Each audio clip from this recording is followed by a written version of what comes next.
I'm trying to get in here.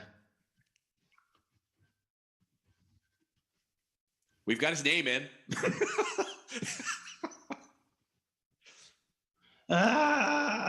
It won't start me. Allow, yes, use my camera, please. Can't wait. Hey, Oh my God, there's Steve. There we go. So I had to go through a back way to use the Zoom. It was kind of weird, so I'm not sure if I might blonk out or not. But I do have to tell you, it's the new computer. So yes. Yay! You're not on fire. That's a bonus. Always good. Never being on fire is always never good. Being on fire is always good. No, wait a minute. No. There we go. Fire is pain. We should know that by now. Thank you, Ginger, for letting me know that. Got to get that audio fixed. Cool. We're here. We are going to talk about all the anime of the new season. All of it. All of it. All the things. All of the animes. All of the animes. Exactly. So let me switch over, and we will get started chatting. So here's our kind of methodology this year. So welcome to the seasonal spring 2022 anime season preview. So because it's three of us, we sort of pre-assigned some work to watch some things ahead of time, and then watched a bunch of stuff today over Zoom. We shared out a Zoom link and watched what we could. But I know Steve watched a bunch of stuff ahead of time because he did not join us today. So we're gonna have a mix and match of what we all have seen. There'll probably be one or two things that one person saw, somebody else didn't. So we'll make that work as best we can. And we're just gonna start talking about some of the anime this season. As usual, we're talking about episode 1 only. No season 2s or season 3s, and no anime like clearly aimed at very young children, like kindergarten age type anime. Nothing against it, just not our thing. Yep. And yeah, there's a lot of shows this season. And no ONAs, OVAs. Correct. Thank you. Yes, so only TV episodes. Yep. So real quick, Grant. I see you, and I see you kind of half in the cafe. It's a funky thing. I'll see if I can't make it a little bit better. Okay, so it's not just me. No. That's on my end. I was like, oh, yes, new computer, still learning things. Yeah. What'd I do? What'd I do? Nope, it's all good. Cool. All right, yeah, let's dig in. We're not watching them all tonight because that would take a little bit of time. Let's get started with Aharon-san wa Hakaranai, which is an adorably cute show about a rather tall high school boy who sits down next to a very short, sort of lowly girl next to him. Oh, yes. Yes, I love this show. Oh, my gosh. Hilarity ensues. Yes. Yeah, this is a fun one. Definitely comedy, kind of romantic comedy. Despite the fact that she does look very, very young. But I will say that they make it sweet enough that it doesn't feel like too creepy. Yeah. Right. So that's fine. And I was impressed that they didn't make her like say something at some point, be like, "Well, I'm a year older than you," and have the right. What? Mm-hmm. They didn't go there. Yeah, so, exactly. Good. They mentioned that she is like a freshman and small for her age, but yeah, that's about as far as that goes. So yeah, that's fine. But yeah, this was just kind of cute, pretty funny. Obviously a very kind of soft, relaxing atmosphere. And just a fun comedy. What did you guys think? I was so thankful for this particular one, given John, I kind of shared your picture that we saw that you put in the message for it, because this season was tough. This season was tough. Okay. In terms of likability. Okay. But no, this I'm kind of looking at my notes because actually it's kind of weird having two laptops now that I can actually look at and just be like I'm like, what is this technology? Anyway, But it's really nice. It's very pleasant. It's not sexualized. That's the other part of this, is that none of this is sexualized. And it made me laugh out loud, particularly the scene where they're trying to figure out how is he hearing her when no one else can. Right. And he's trying to figure that out. And they get to a point where he's just like, is it bone conduction because she's so close and our bones are touching? And they're like, well, let's try that. And just like 5 times in a row, bam, bam, bam, bam. Yeah. And I'm just like going, oh my God. And she's just like non-phased. And he's just getting butt whipped. It's just like communication. It's like, oh my God. But it is just adorable. And, the fact that, there's a connection happening and she's doing things for him, but it makes her tired. And the woman, the pretty lady who feeds me sometimes is very much, when she falls asleep, does those things. Okay. And so I was like, yeah, I'm familiar with it, the leg akimbo and just but this is such a cute little nice, just like a palate cleanser almost. It's really nice. Well, Brent and I discussed it. It's like it got very, very clear vibes of like Komi-san. Mm-hmm. Yeah. Where you've got protagonist Gun and protagonist John.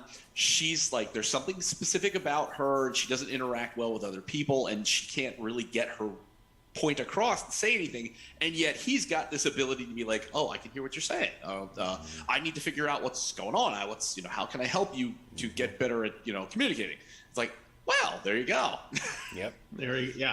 So it for what I loved about Komi, I really enjoy Aren as well. It's really cute. Yeah. No, you're absolutely right. I was just like, maybe they're trying to cash in on Komi a little bit, but that's okay because they're hitting the right notes. Yeah. Well, I'm sure this has been out. The manga's been out for years. Probably one of those things. Yeah. But yeah, totally. All right, let us move on then to, see here, to Aoashi. I was going to say Aoashi. Oh, that's interesting. What just happened here? Ouchie. Yeah. Hold on. Ouch. Got a weird size issue there. There we go. No computer. That's not what I wanted. That's not what I asked you to do. Sorry. My computer has decided to rescale everything. There we go. Would you like the recipe for a cake? No, damn it. What the hell's wrong with you? Yeah. Get away from me, Clippy. You look like you need help. No, I do not. I assure you, I am fine. So this is call for the police? No.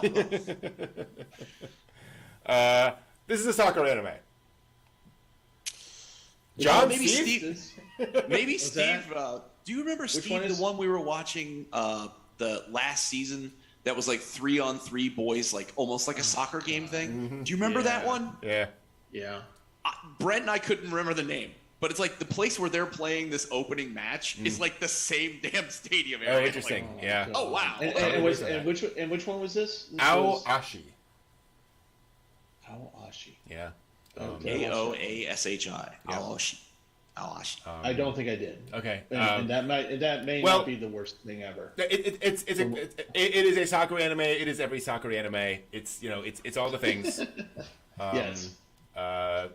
The thing here is that he's extremely good, but he's kind of self-absorbed, not in a bad way, but just like he knows he's good, and so his entire team just kind of depends on him and constantly passes him the ball, and he's just the entire team, and so he has to kind of get past that and start like relying on other teammates and such, and he gets scouted for a big thing. Of course. And yes.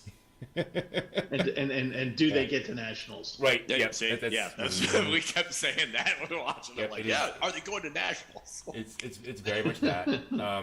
There is some interesting sort of social stuff going on here. His father has died, I believe. His mother is supporting the family, and there's some like one of the boys picks on him for being poor. Right, yeah. So the kind of stuff you don't normally see in anime, like really delved into, but other than that, it's a soccer. It's a soccer anime. He's a loose cannon with a heart of gold who's going to take his team to nationals. Exactly. With his super friendship power coon kick Yes. that he can do from midfield. Yeah. Super, hyper, ultra kick. Plus ultra. Speaking of, that actually is a thing in the next anime we want to talk about, which is Birdie Wing Golf Girls Story. That is the first one that started on the list, and I was just like, please God, do not let this be the way this season works out. I love this show. This was insane. It's like golf yakuza. I mean, yes, pretty much. Exactly. That's why I like it. This is so weird. It's golfing, but the main character basically takes on golfing challenges for money. She does not actually like golf professionally. And she's also a master of disguise. Right. Let's add that in. Mm-hmm. Yes. With a heart of gold because she has all the orphans with her Yep. senpai or whoever it is behind the bar. Yep. In a place that doesn't want them because they're foreigners. Right. And, so they can't find the jobs. And so she does the illegal golfing challenges. We're going to hit it through the train. Yeah. Oh, I can. Blue bullet. Oh yeah, I'm just like, and the fact that she goes through this whole thing where like she's remembering what she's being taught on how to hit the ball as if it is like shooting a damn gun. Yeah. I'm like, Yep. And yes, Ginger, it is exactly skate the infinity with golf. That is a perfect description. That's exactly what it is. That's awesome. Yeah. So it is absolutely ridiculous. She can do just absurd shots. And here's the thing. I was like, if that's just the show, okay, whatever. But the fact that at the very end, she meets a girl who just loves golf and is extremely good at it and challenges her to be like, no, you are too mercenary. Like, you need to kind of chill out and you need to rebalance your view of the game. I'm like, that I want to see. I want to see the tough as nails girl get kind of, shifted by the Yamato Nadeshiko, girl. That was an interesting twist. Well, we'll see whether they use the hook to be like, if you get serious, you're so good. Do you know instead of playing for $2,000, you could go for like the Ryder Cup for $500,000. Yep. Oh, what a score! I could get out of the slums that way. It's like it plays itself to that end. And then it turns into the anime version of Happy Gilmore. That's how I see it. Well, they're already there with like, you're going to do the challenge with only 3 clubs? Yeah. You're like, yeah, okay, Yep. yeah, they're kind of right there with Happy Gilmore. Yep. So yeah, ridiculous. Absolutely ridiculous. Unlike Dance Dance Danseur. Which I did not get a chance to see. Oh, that's I'm right. sorry, which one was that? Dance Dance Danseur, which that? That is was, quite simply a ballet anime. Yeah, I didn't get to watch that one. Okay.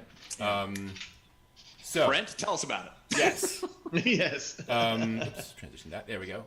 So Dance Dance Danseur starts with a young boy in an audience at his sister's ballet recital, bored out of his frickin' mind, falling asleep. And they do their thing, and everyone applauds. And then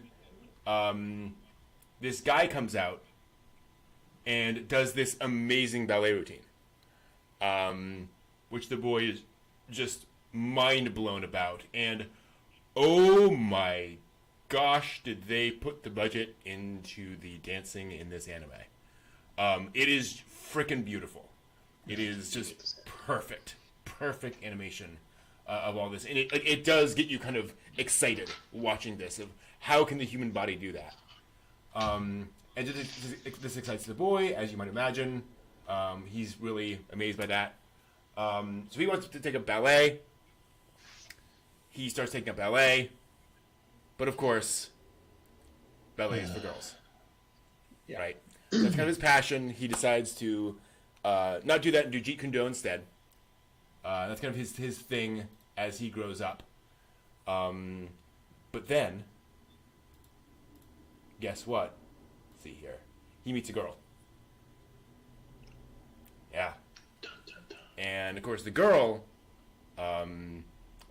mother teaches ballet. And she wants him to join them because they have a competition coming up of some kind, a demonstration kind of a thing. And so she wants him to join, but Ballet Nationals. Our team can't make it in the Ballet Nationals without you. And so it's kind of her pushing him to do it. And yes, they all have this weird like curve to their eyes, this like curved line on the bottom of each of their eyes, which is a little distracting, but it's kind of a thing. And so she kind of pushes. Of course, her mom is a complete hard ass, right? But he kind of shows up, and the first episode is basically about him getting over the whole, I don't want to do dance, I want to do Jeet Kune Do. No, you actually want to do ballet. So it's very much kind of that. On the one hand, I would say, if ballet anime tells you, I'm out, I don't think this is going to like completely convert you. But if you're at all intrigued, like just the animation of the movement alone is mind blowing and kind of jaw dropping. I like animation for that sake. So that might kind of pull you in, and it is like legitimately a nicely crafted story of all these things happening, getting a sense of where he is, what's going on.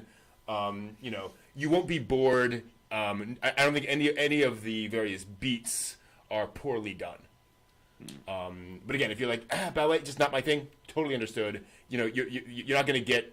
There's not gonna be some major plot twist that whatever. Right. So, that's my thought.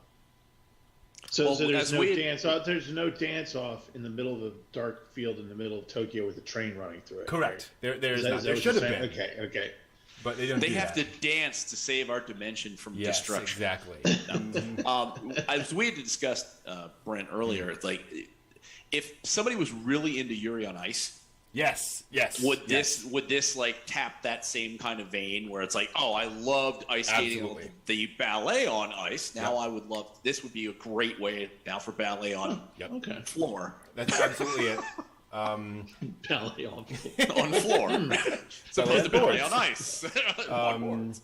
And they do hint that there is I think a slightly older boy who's going to be his rival, who is like the really committed, serious. All I do is ballet all day, every day, kind of a kid. I look at pictures of Baryshnikov all day long and think, me. Okay. You can get that dynamic too. I mean, you have two pretty boys, basically.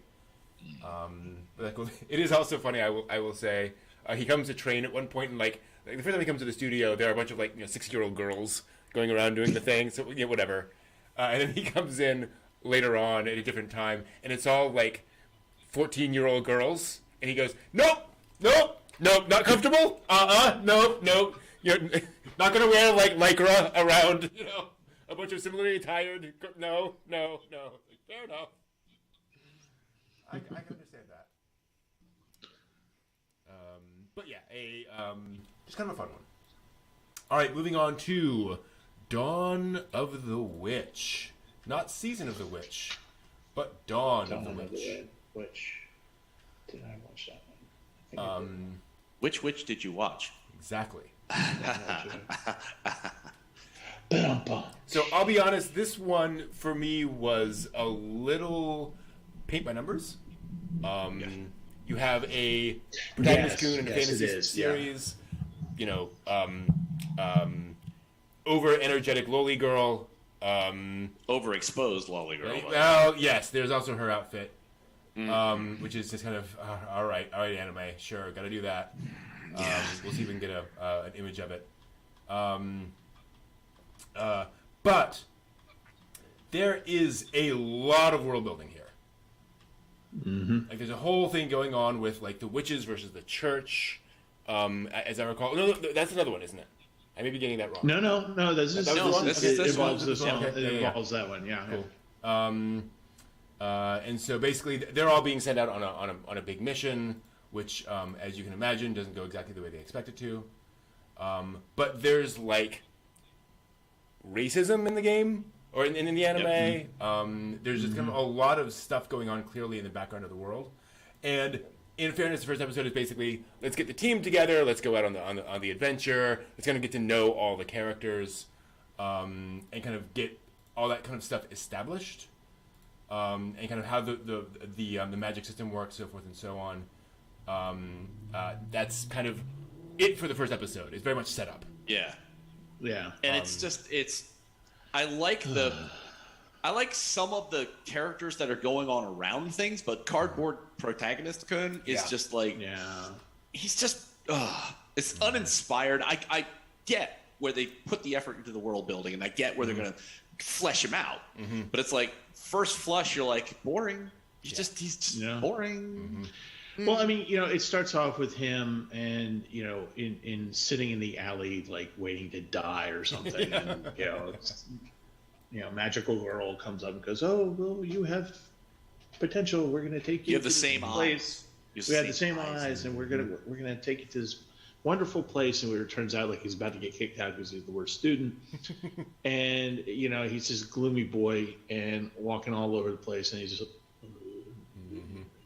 And and there's so many other interesting characters going on, and by that I'm saying that loosely within the anime. It's really not that much of an interesting anime, but I am entranced by the lizard guy, the lizard wizard. Yeah, he's cool. Yeah, I like him, but it's the thing that I was like, you're very much right. It's all about world building in this first episode, because it is about how they're saying witches are now allowed to be alive and no one's gonna kill them.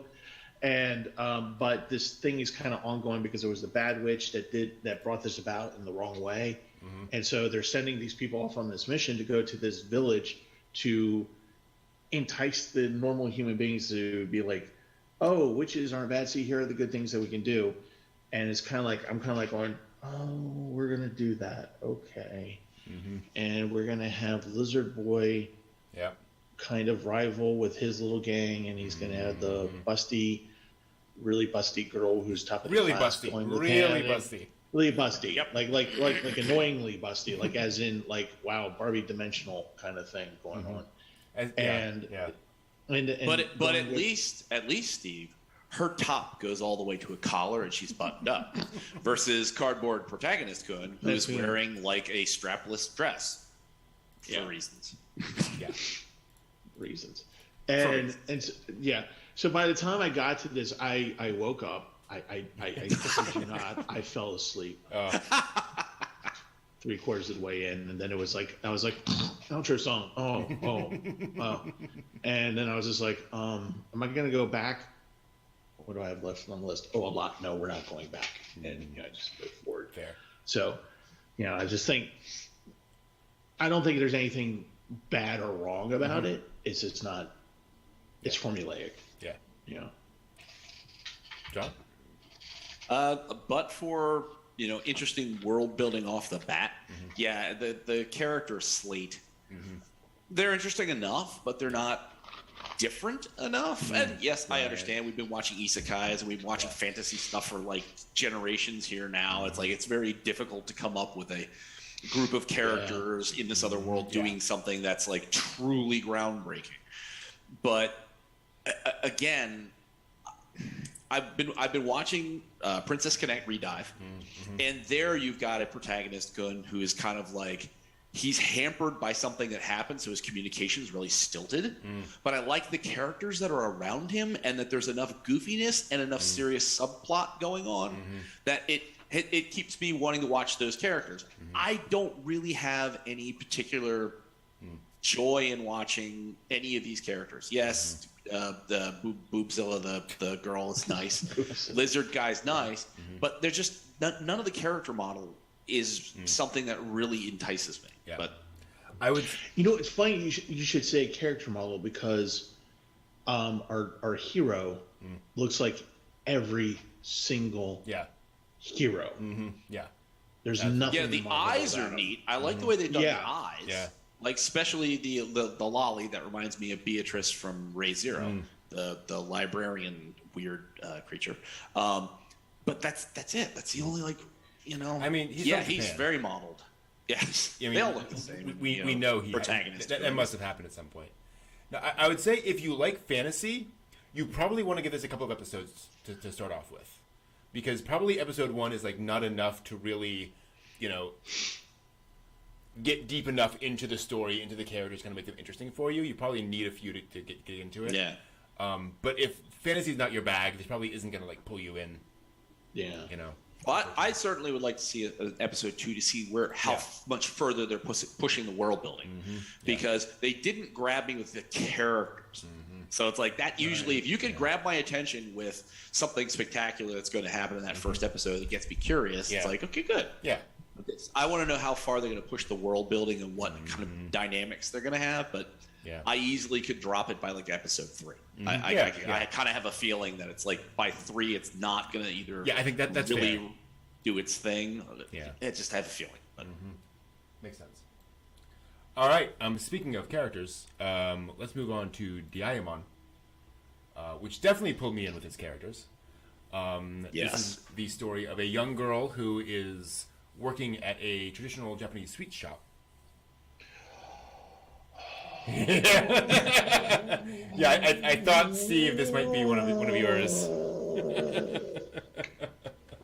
love this one so much. It's this is the winner for me. Okay, for this season. Yeah.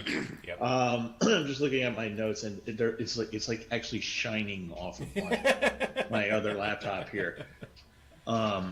Oh my god, this is so. Oh my god! By the end of it, I was just like, "You're crying, I'm not crying." Must be dusty in here. It is so sweet, and that's no pun intended. It is just so. I just love everything about it. Yeah, ditto. So basic setup. The guy was the only son of the proprietors in a multiple generation shop. He decided to go off and pursue a career in music, and that ended the way most careers in music ended, which is not in a wild success.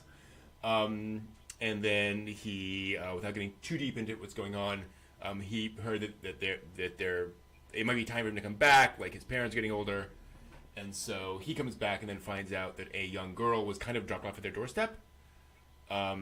And they decided to let her stay there, and she has decided to succeed as the next person, to take over the shop. Yeah. But then, of course, he comes back, and he's a very laid-back, chill guy, which leads to quite a bit of friction with the folks there. He's like, why did you leave? Why aren't you kind of taking responsibility? Well, she is taking all the responsibility on herself. And so it's kind of that dynamic between the two of them, where she's 10 and she's trying to do all these things and be all these things, and they kind of want him to be more of a father figure to her, which of course is a little complicated. So there's all that dynamic going on there too. But oh man, I love the art style. I love the softness of all of it. It is definitely very much a healing anime. Yeah. Well, it just drew me. Well, first of all, it's a food anime too. Yeah. So that just okay, Steve, here you go. You're gonna watch it and love it. You're gonna watch it and want to eat those things. Listen, yes, I know, right? And what's interesting is that they actually show the tools and what they're doing. Yeah. And all that. So there's part of that of this anime is that there's actual somewhat of a, hey, this is what this is and what it looks like and how things go about and why it's important, yada yada yada. And so that's kind of neat. And the girl's little story. Should I divulge the story? Sure, it's all different stuff. Yeah.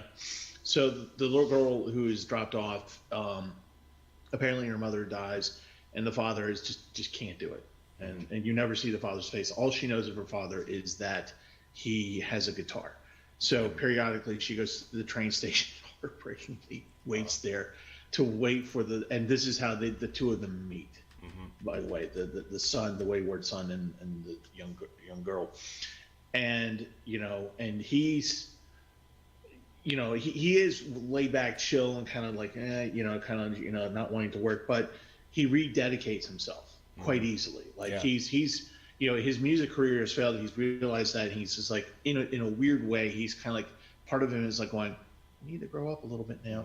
You need to grow up a little bit now. So he's listening to that voice when he comes back to the shop. And like, I don't want to give a whole lot of it away, but it's just the two of them starting to figure it out, and he's listening to his mother and doing what his parents are asking him to do, which is, she's taking this a lot seriously, maybe more so than she should be. and maybe, if you can just kind of channel that, help them channel, because they're grandparents at this point. I mean, she's really too young for them. So they're just like the mother just goes like, you know what, this is what you can do. And it's just sweet how it goes on to there, because the thing I liked about this is that, okay, you got the drama of what happened, but there's no big drama coming up. This is just them going through the motions of trying to figure out this life, this new life for both of them. And it's just wonderful. And on a side note, which I thought was, somebody in that production is a fan of Genesis, because of the band that the guy founded, Chestnut Manchu. And where's the chestnut thing, right? Yeah. When they were performing, Peter Gabriel used to wear a flower and perform as a flower on stage with Genesis. Oh, interesting. Okay. Yeah. Prog rock, for those of you who don't know. That's freaky. Okay. That's cool. Did not know that. So I just thought that was kind of interesting. But yeah, by the time I was at the end of this anime, I'm like all like freaking puddle. It's just like, where's can't I just binge this now, please? Can I watch all of it today? Yeah, exactly. And honestly, if they said, here's the next 3 episodes, I would have been like, okay, yep, we're in. Well, so I like the balance that they provide of like her getting to this family, getting to this sweet shop, and then you take that, which could be, quite some emotional, mountain to climb, deal with that, and what her reaction to this is, and the prodigal son coming back, and it's like, you easily could have turned this into, get out of my family's house, who are you? You could also have turned this into, why did you bother coming back? We've taken her on, you're ejected. But it's like, no, you've set this up, you've got this background kind of running. He comes back, and by the design of his character, he's like, fine, she's gonna inherit it, cool. I'll help out. I'll do what I can. I'll provide support here. And we'll get along. We'll get together. They don't eject him. He doesn't reject them. Yeah. And it's just like, no. It's just set up this very nice where you've got just a little bit of tension. You got a little bit of tragedy, but it's like it's so nicely balanced. Yeah. That I want to keep watching this, because I'm excited to see how he grows closer to her and how she opens up more to him and to his parents. And, you know what I mean? And we've got already, we know there's a kitchen staff. You know what I mean? We've seen a lot of that that all these people are going to play like sort of an integral part in like how all of this operates. Yeah. And it's just like, I'm so excited to see how this develops as their sweet factory family all embraces all these things that are happening. I was thinking, oh boy, it'll be so nice to watch. It's also kind of interesting psychologically, because there's this sense that she's like, I have to prove myself to these people. I have to do that. I have to make myself useful for these people, or else I will get rejected again. Even though that's the furthest thing from their minds, that's still kind of going through her head clearly. Well, a 10-year-old, absolutely. So yeah, sweetness, all the way around. Okay, hard right turn. Let's move over to Stab Life. Great Escape. This is an all CGI anime. Was this the one that we took the screenshot from, John? I'm not sure. I don't remember. Oh, no. This is not that one. Okay, yeah. That's fine. Oh, that one. I think I know what you guys are talking about. Yeah, that's screenshots from a whole different show. We'll get there. So I was telling these guys while I was watching this, I was like, okay, what super popular mobile game is this based on? Because we've got, a bunch of cute girls with guns, rescuing people, taking people out, shooting lots of robot enemies. It's very much kind of that thing. It's actually not. It is an original multimedia work, so there will be a mobile game. There will be all the other things. Okay. But it is cute girls with guns, with comedy, because things always go wrong when they go out on their missions. Yeah. It's set in a very kind of weird world where people live in these cities that are like all walled off, and they're not allowed to leave. And so these girls help people. They're extractors. They help people to get out of one city to another. Exactly. Yeah. Get out. So as Leave now. No. I mean, it's just like I was watching this, and it started off with the funeral scene, and I'm just like going, "The hell is going on here?" And the girl pops out of the trunk. At which point, I wish somebody had told me, because I was just like, "What?" And I just imagine myself in real life if I hadn't known that, and suddenly the casket opened, the girl pops out, I would be like, "Ah!" Exactly. Just freaking out. But as they go through the battle scene, I didn't feel the CGI animation, and like you guys, I was trying to figure out what the game was. Yeah. And I was just like, "Well, this just isn't anything." And then they had the wolf guy in there, and I'm like, okay, so he doesn't even look like a wolf demon or anything; he just looks like a furry, honestly, to me. Yep. And so we get through it, and what I was extrapolating from it was, here are these circular walled off cities where people are forced to live in and forced into a role, and some of these people just don't want to live their lives anymore in that way. And so the extractors are pulling them out to take them to another place where they can make it or break it in another place. And of course, it's an illegal thing to do, so that's the whole thing. And so I'm watching this, and I'm like thinking to myself, going, "This is awful." And I was actually like my mind kind of went in the direction of like, how can I make this meta? How can I turn this into something that means something? And so in my head, I was just like going, okay, so these are people that are like actually dead, and this is purgatory. Nice. You're getting people from here to there, here to there. By the way, folks, I have no idea that this is the premise at all. I was just trying to get through the anime. That's all, and this is what I was trying to do, and I didn't make it. I didn't make it. I didn't make it to the end. So. Oh wow. Yeah. Well, it could be a metaphor for like Zaibatsu kind of life, where you work forever, your entire life in a Japanese company, and there's just you can't get fired. You really, they put you into like the punishment room, but you can't leave. Yeah. Right. And that this is like the extractors are getting you out of the company. You actually can quit and go to another job.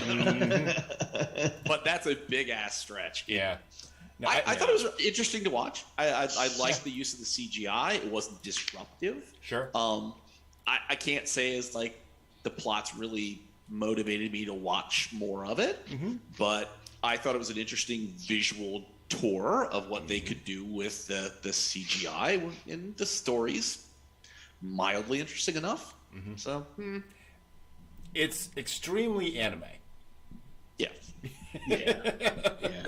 It's like you got to kind of turn your brain off for a lot of the elements of this show, because the premise is especially kind of when bizarre.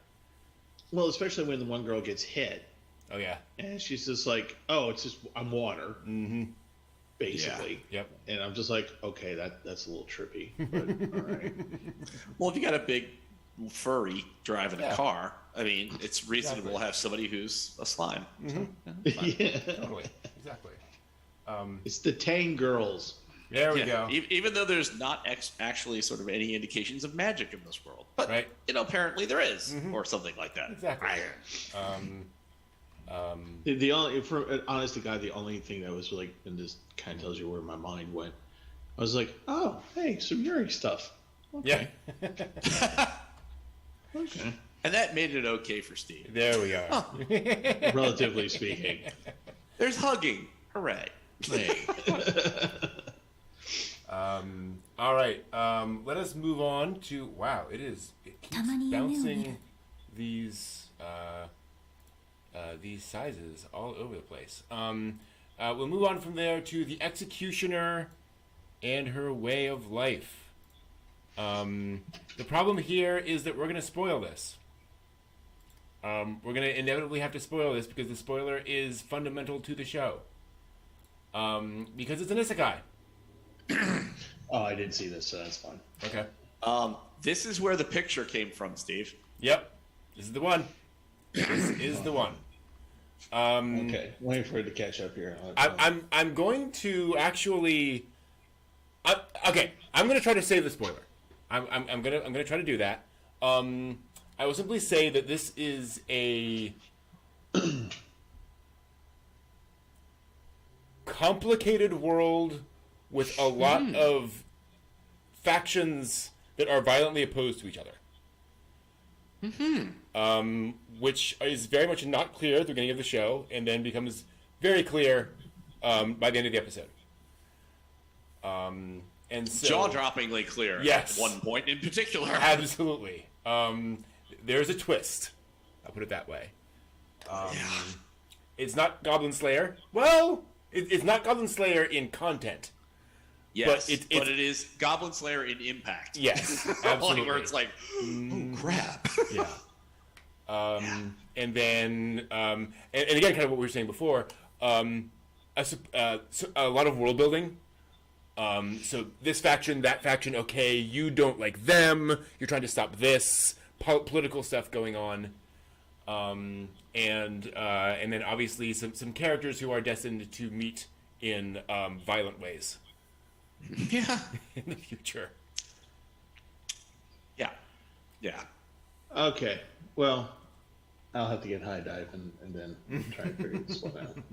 Yeah, I did not expect Nope. where that was gonna go. I was kind of thinking it was gonna be, this is just, gonna be a isekai kind of thing, and we'll see how this develop. We'll just see what kind of take they can have on this. Oh boy, did they take? Yeah.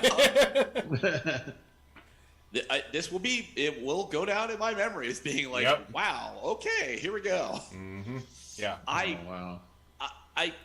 I want to know. I mean, they genuinely have piqued my interest. I really want to know, how are you doing this, and how did we get to this particular moment in time? That's not. I'm doing that out of pure curiosity. I'm not saying necessarily that I'm like enamored with any particular character. I can't say that I'm. The plot is the most amazing thing I've ever seen or heard or watched. Mm-hmm.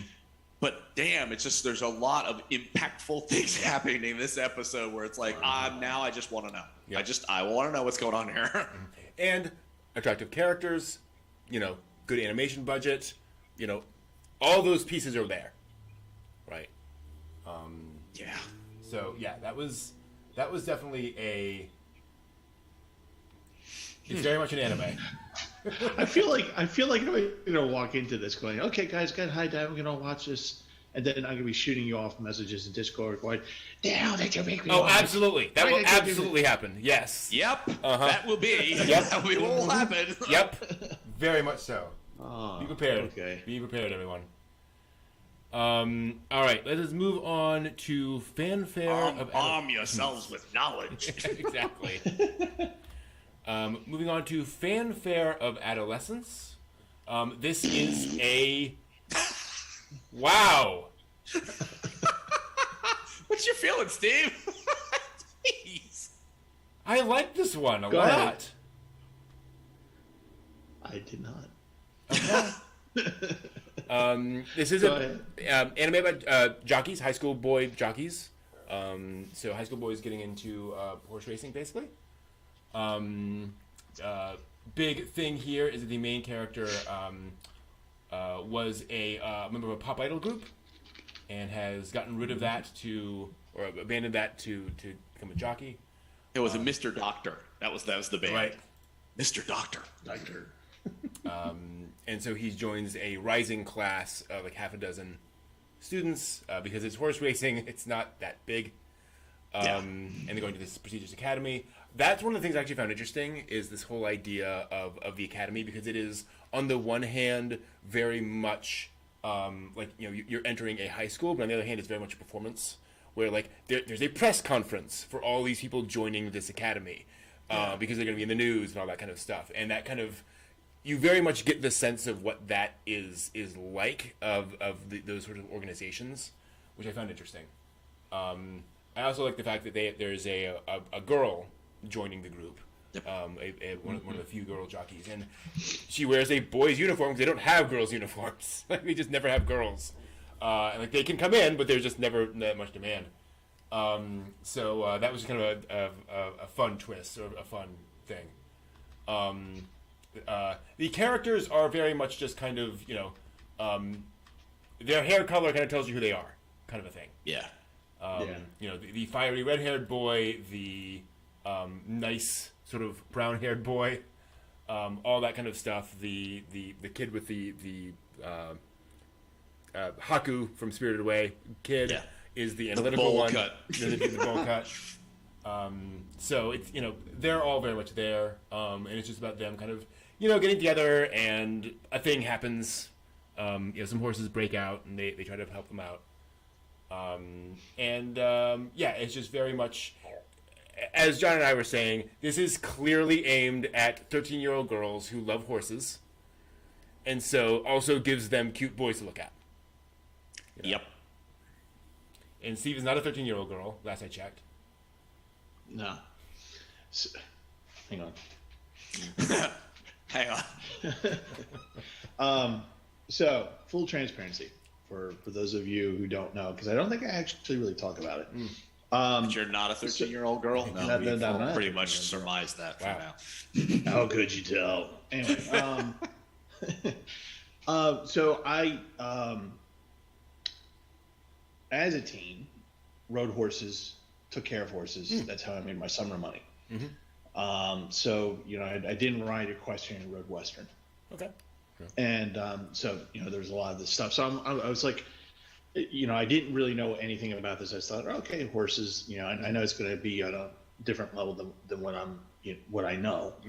Right. And it's one of those things where I'm just like watching this. I'm just like going, nope, nope, nope, nope. No way in hell would anybody let you on a horse and ride it if you've never ridden a horse before. That's just not going to be a thing. Right, because you will fail. Because you will die. Right. You will die. Right, but nobody did. Right, nobody did. What a terrible way to start the anime. Their new incoming class have to die. Yeah. But here's the thing. So as I'm watching it, though, is that, you know, like, nobody did. Right. You're correct. Yeah. But the thing is that nobody, when you,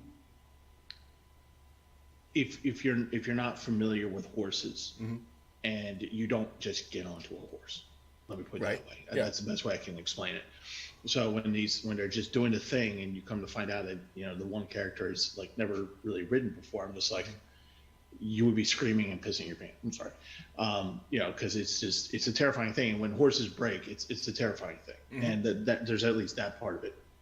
And it just there was just a lot of it that was just kind of like, you know, with academies and things like that. That's I don't know. It just got to a point where I was just kind of like, maybe if I didn't know what I knew, I think it would be fair to say that if you're not familiar with this kind of thing, like I am, then this could be, you know, good for you, or this could be a fun thing for you. But the thing that really got me was towards the end of it. I'm okay with BL animes. I'm fine with that. But when you contrive what I felt to be the entire episode for one 5-second scene where the dude catches him in his arms, and I'm just like going, so basically this was the whole thing that led up to that. To me, that was like, okay, we're done. I didn't feel like the entire episode was leading up to that, personally. Yeah.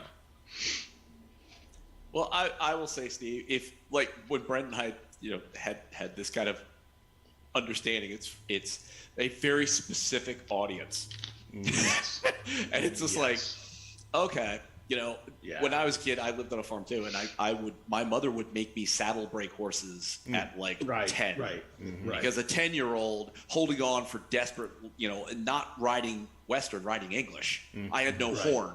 So I had to just hold on to the saddle itself while whatever horse that's getting saddle broke is going to get in this stall. Like, this is fun. I'm going to die. So, yeah, you're absolutely correct. You don't just jump a horse and like, I can ride. Sure. But with an anime aimed at a very specific audience who are like, having a horse would be so wonderful. I would just be able to like jump up on the horse and I could just ride. And these guys, they're so lucky they're in this academy to be with the horses. As soon as you dial your perspective in like that, it's got nothing to do with reality. Yeah. No. You've got like 6 kids and this huge facility and all these instructors for like a very small class. It's like, it's like Love Live. Love Live is not a documentary of the music industry. Yeah, I guess. Yeah, you don't have people going, well, my idol group at my high school that competed in the national competition wasn't anything like that. You're like, no. These are spirited young men. Yes, we go. Yes. Getting on beautiful horses and being equestrian, and this was, and there are people out there who are like, it's the anime I've been dreaming of, boys and horses. Like, okay, and then they watch this video and hear me talking to going, you're such a Philistine. I would like the horses to have been animated better. Yeah. But you know what? That's hard though. I mean, it's difficult to get the motion of the horse correct. Like, just in some scenes like where the horses are eating on a little field, they've kind of got them penned in temporarily. Yeah. Just the animation of the horses could have been better. Yeah. But I totally see where this is. It doesn't fall into my zone of interest, but I totally get how if you are into horses and you're into boys riding horses, that this is going to be a very nice ride. It's going to be interesting to see. It's going to be very nice to see how the individual boys' characters develop and how they themselves interact with one another. Who's going to be the ultimate rival? Who's going to be the one that drops out of the program? It's just too much pressure. I totally get that. And if this is, like idolish kind of stuff. If this is totally where your jam is, man, you are just set for this. I applaud you, and I'll wait for those out in chat land to report results at the end of the season, because this is as much as I'm going to watch. yeah. I hear that totally. All right, let us move on to. Gotta click through. The greatest demon lord is reborn as a nobody. Oops, gotta fix that audio there.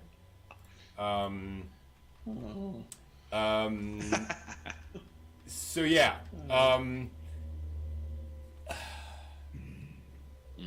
We had issues with this one. Like, I didn't dislike this. No issues. No. This is one of those things where I could not identify with the premise. So basically, evil demon lord reincarnates. Decides to be a normal, decent person this time around. Reincarnates. We jump into him as a 10-year-old, and he is trying to like make friends, but he doesn't know how to like not treat everybody as his servant, basically. And so it's wackiness ensues, as you can imagine. But then he's introduced to a girl who doesn't like want anyone to be involved with her. Hilarity ensues, and he ends up starting to protect her, basically, as the basic concept of the first episode. My problem, John and I were talking about this, that the issue is he's already 10, and it's like he has no concept of interaction with any other human beings on the face of the earth besides his mom and dad. And it was just so weird. I couldn't understand it. Like, they explicitly say, they're like, no, he was born and he is now 10 years old. It's not that he like did the Ascendance of a Bookworm thing. Like, he's had 10 years, And all of this time, he just doesn't know how to address other people. It was just so bizarre to me. And also, the first episode is kind of just that. Like it is setting that relationship up. It's fine. It's inoffensive, if you will. You know, everything works. I like the characters. The characters are all very, are all very likable. I think the boy trying to be out there, trying to do the right thing is fine. The girl is kind of understandable. She's been kind of bullied. Yep. And so she's pushing people back. That's totally fine. But just the basic idea just didn't connect with me. So, yeah, you're right. Inoffensive, I think, is the best word for this. It's not that it's the most horrible thing. It's just that it's not really anything. And you're right. Like, I was just like, if you had this goal of reincarnating yourself so that you can be a better person, but again, like, I was just like, why isn't there at least one friend? Right? Yeah. Who gets it? You know what I mean? The one friend who goes, there's something weird about this guy, and I think I know what's going on, but we're friends, we're buds, we're pals. And and the parents are like totally not demon lord parent people. Like they're outgoing, and they're I would have thought that they would have been like, okay, kid, outdoors you go, come on, make some friends. At like 3 years of age, right? So now the thing that got me, the weirdness actually of this that got me, was that as they're going through the first opening sequence where he's talking about, I was this great demon lord, and I created this castle, this land, and I did all these things. I vanquished all my enemies. And then he walks into the crypt of the whatever. Yeah. And he walks away and goes, I will reincarnate as a better person next time. He's saying that he's going off to kill himself. Right? Yeah. He's killing himself. And what we find out later on, he dies in battle with the gods. So he did death by gods. Yeah. Because he was just like, okay, I've done everything I want to do now, so I'm going to go ahead and get myself killed, commit suicide, so I can try this over again. It's kind of like... Yeah. Kind of dark. Yeah. And I can also point out, that's the Demon Lord. Like, it's not like giant skull guy. He's a successful person. He's arranged things to take everything over. Which is one of the kind of interesting things about it, is it's not like he made everyone just kind of bow before him. Right. He did the smart move, but also, and as again, not really a spoiler, but as we realize, the crypt is somebody that he betrayed, basically. And so he's like, okay, nope, not gonna do that. And yeah, it is very weird how that turned out. Yeah. Well, I want to see. This is another one I want to see where they're going to go with this. But you've got someone who is aware of his origins, so it's not any of this is a surprise. Right. Even in his, I was so powerful, I destroyed all my enemies, and I also alienated all of my friends, and people were constantly in fear of me. It's like, well, so in the process up to getting there, you had friends. Yeah. In the process of like becoming this big thing before you decided to reincarnate, you knew how to interact with people. Why now, if you are conscious of your prior incarnation, why now are you so grossly inept at like just addressing anybody?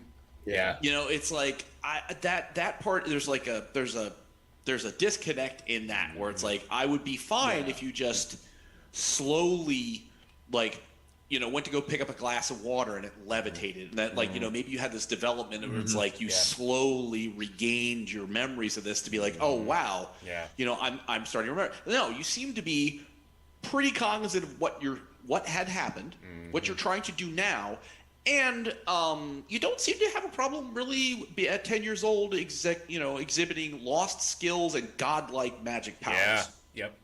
Yeah. And that's that's fine. That's, it's kind of like, it's hard to be ordinary when you can, like, burn down half the forest and blow up all kinds of stuff. True. I'm angry. Take goblins. it out on the trees.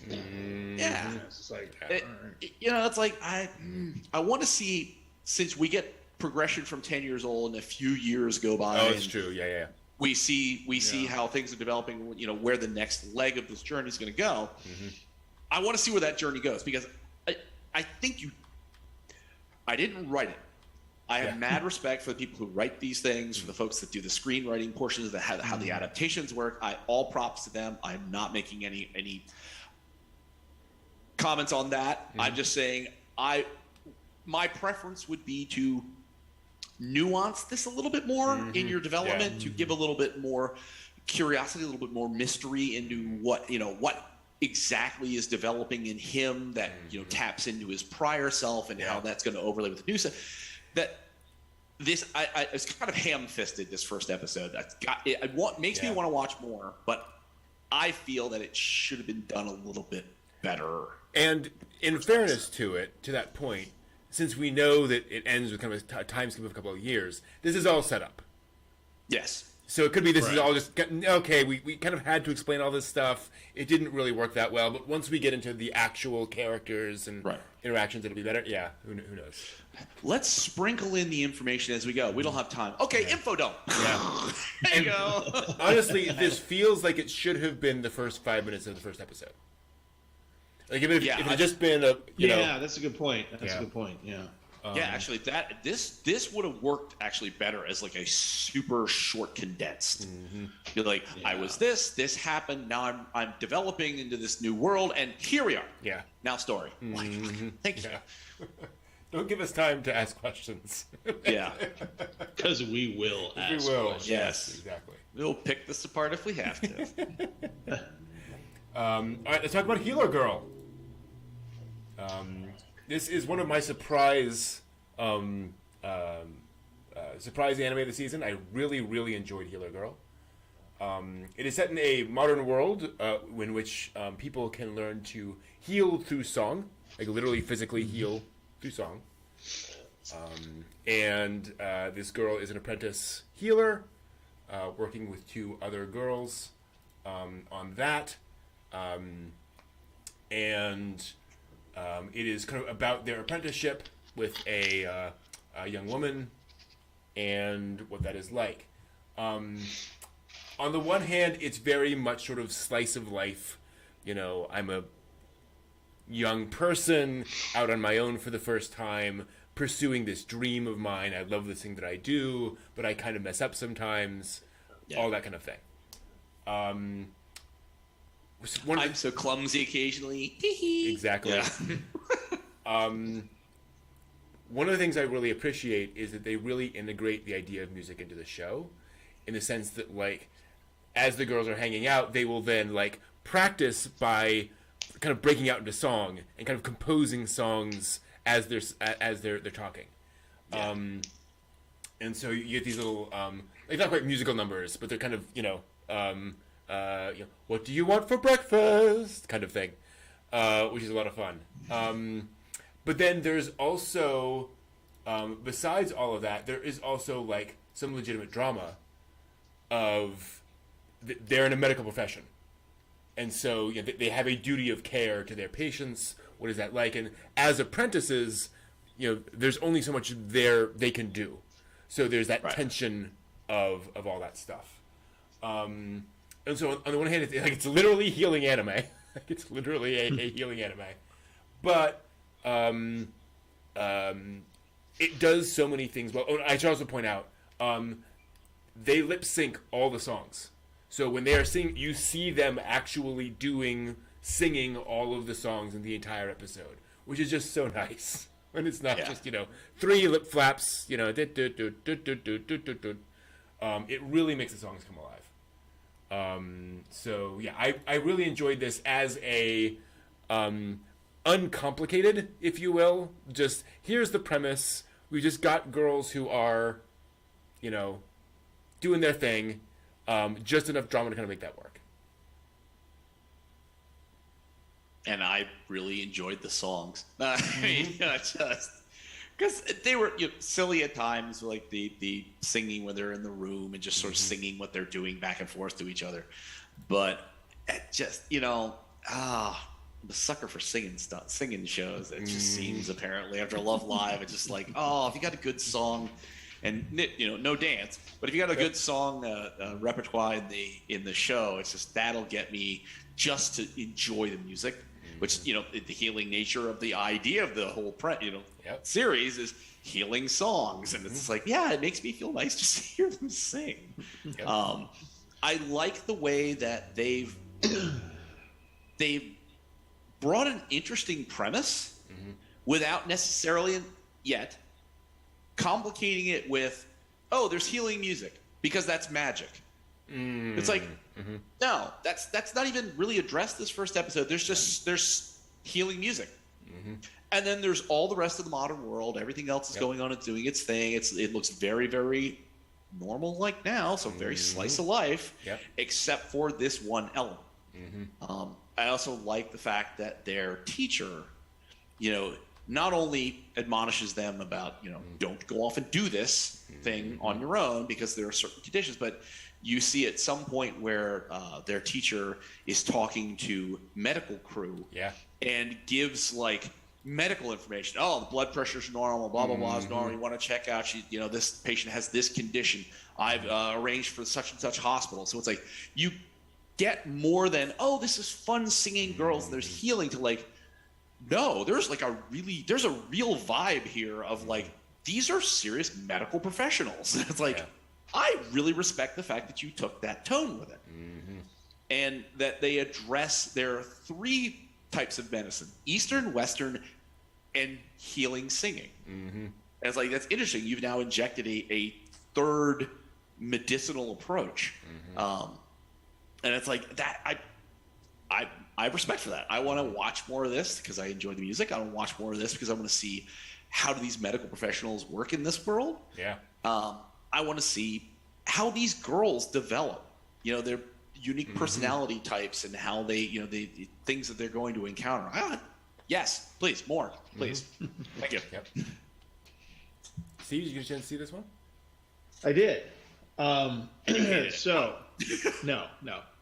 So, of what I watched, this is the one I felt bad for. And I felt bad for it because I watched it immediately after Fanfare, which meant that it did not get a fair shake from me. So I'm going to have to rewatch this. Okay. There were, John, you brought up some elements that I was intrigued by as well. Like, some of the more like, hey, this isn't just a la la la la, you're healed. It's like, okay, we have to know X to know what song to sing to achieve Y. And, that kind of stuff. So that was interesting. And, the headmistress who was just like, I knew that you did this, that you sang a song and healed that boy's, scraped knee. Don't do it again, kind of a thing going on. So I thought that was kind of interesting as well. And the integration of it was interesting. I just couldn't get into the. I just couldn't get into it. And I think it was but I think that is only because I had such a visceral reaction to Fanfare, where I was just like, hate.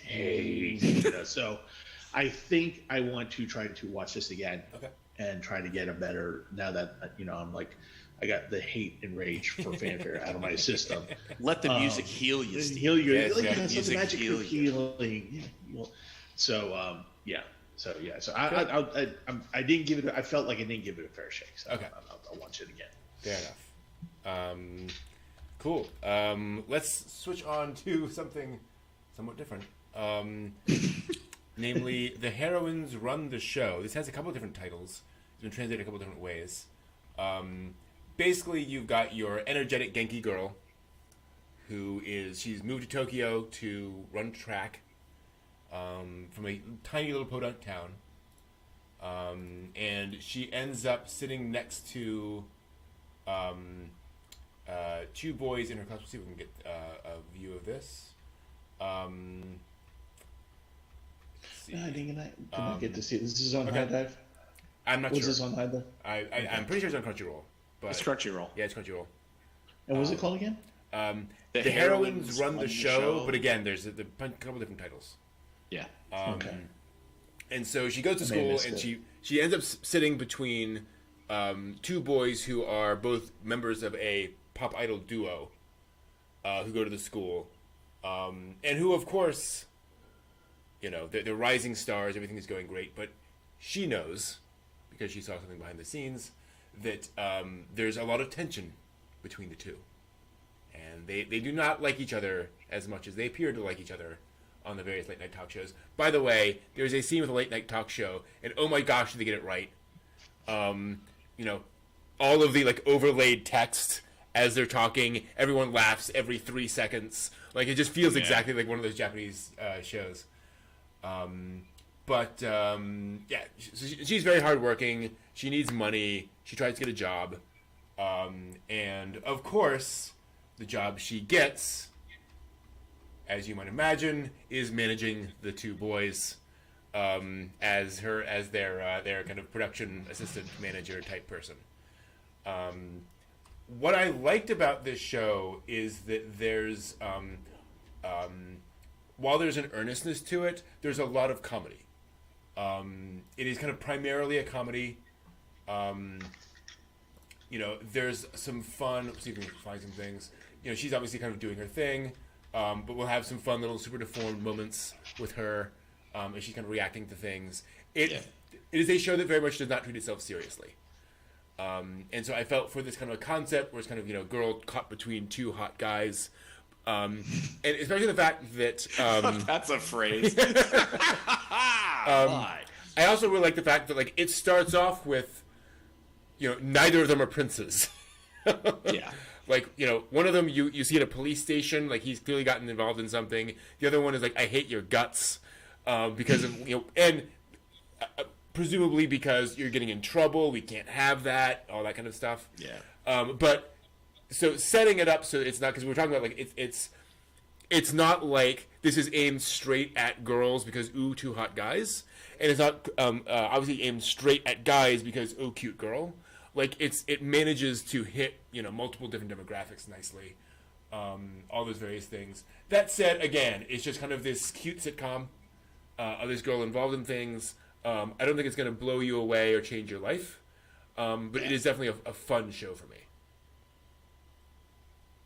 Yeah, I only got to come in at the latter portion of the show, and the vibe I got from it is something that I'm right down the middle. It's neither good nor bad. If I get time with everything else, everything else I gotta watch, that I wouldn't mind seeing how this develops. It's it's ha ha ha. You're all in the same class in school, and now she's your production assistant. And it's so how's that going to work with the dynamics in their class? Are people does this raise her from unknown country bumpkin to oh, now she's super cool, she's with the hot boy A, hot boy B, or does this add different layers of dynamics? Some people are oh, that's so cool. Others are oh, she's just in it because they're hot, and that you've got now this backbiting kind of going on in the high school class. If I got time to get to it, I'll watch some more. It seems interesting enough. It seems funny enough. If I have the time. And I will point out, she does make friends in episode 1. So at least it's not everyone will be against her. Right. But, exactly to your point, I'll be curious to see if they become kind of the sole bulwark against everybody else. Or if whatever. Yeah, we'll see. Leave her alone. She's a good person. No, she isn't. She's just trying to get close to hot guy A and turn him against hot guy B. We know that's happening. We know that's coming. All right. Moving on to In the Heart of Kunoichi Tsubaki. Oh, wait. This is about a bunch of cute little girls who all live together and are training to be shinobi. Didn't get to see this one either. Okay. I would have loved to get your opinion on this one. Because when I say a bunch of little girls, they're not allowed to be near any men. The men live away. Yeah, of course they do. Right, and so they're all sitting there, kind of doing their thing. But unfortunately, some of the other little girls have run away to defeat the men, and show how much better than the men they are. And these are the two kohai to the main character Senpai. But unfortunately, Senpai is a little bit older, and so she's of an age. And so she's curious about men for other reasons. Mm-hmm. Aha. And so she wants to know kind of, are men really as smelly and dirty and uncouth and weak as everyone says they are? I want to know. Barbarians? Right. I just want to see a man once. I'm curious. So it's that. It definitely does not take itself seriously. Yeah. It is definitely ridiculous. It is goofy. Is this in the vein of ninja nonsense? Yes. Yes. Okay. So I would probably on one level pretty much enjoy it. Oh, it's popcorn. It's just you eat it. It's fun. There's nothing serious going on here. There's no dark plot. They better not have a dark plot. Right. It's just not. Right I'm not expecting there's ever going to develop any kind of dark plot. I will say, the girls wear very ineffective outfits for combat a lot of the time. No, and that's just weird on, again, like 8-year-old girls. I just got to say it. But yes, and there are some anatomical liberties taken with some 8-year-old girls that are also curious. Mm-hmm. Yeah, there's that whole thing going on, but not unexpected, I suppose, in anime. So yeah. But yeah, it's cute, goofy, ridiculous fun, and the action animation is very well animated. Yes. Fun action sequences. Despite the fact that there are no bad guys yet, like it's just trying to recapture wayward girls. Yes, but the incessant droning about men, they're stinky, men, they're horrible, men are terrible. Mm-hmm. That was clearly established in the first half of the show, that you didn't need to have it the entire show. We got where you're driving with this here. Mm-hmm. That's fine. Thanks for reiterating it every 5 seconds. Yeah. But other than that, I mean, this is one of those where I have a good feeling that it's going to be. It's been a hard day. I'm tired. I'm going to watch some ninja nonsense and just watch it, laugh a little, be like, oh, what kind of crazy Mishigasa will we get into this time? Yep, absolutely. Cool. Speaking of ridiculous, and laugh out loud comedy. Let's talk about Love After World Domination. Yeah. I enjoyed this one. Yes. This is great fun. So this is the story of a wayward Power Ranger. Part of the Gelato. Gelato 5. I thought it was a mistake. I really thought. I did not think they were going to go there until they did the transformation sequence. I'm like, oh my god, they really made Gelato. Fantastic. The slow arm movement. What are you doing? Oh yes, it's glorious. With a strawberry sword. Soda powered slash. Oh my goodness. Yeah, everything's there. It's just wondrous. It really is, and it really does. It hits all the tropes. I was like going, oh my god, thank God I don't take Kamen Rider so seriously, because I'm so offended by this. But it was just so. Oh, it was great, and I just love And they had the grandpa character. Yes, they had it all right. They had it all right, and they even. And of course, I laughed hysterically at the minion henchman. Of course.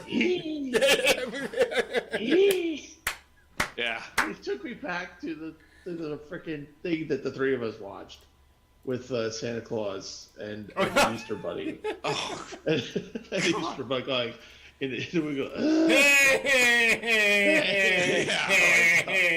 so whenever the minions get like nailed and they're like, I'm just like, oh my god, I just died every single time. Yeah, it's fantastic. But it's not just a Power Rangers parody, No. because Red Ranger has gotten himself in love. Sadly, At first sight. pretty much at first sight, yeah. With the evil lady, one of the general type, Skeleton. Yeah. What is it? Skeleton Shinigami Hime. Yes, exactly. So Reaper Princess. Yep. And so she's not like the leader of the organization. She's one of the half dozen who kind of lead missions and so forth. He's head over heels, and so of course they decide to date, because that's what you do. If you call it that, because both of them are so inept. At least this was refreshing of it. They're just like, yeah, we should probably start dating. Okay, I have no clue what that is. Neither do I. So let's figure it out together. I'm like, oh my god, here we go.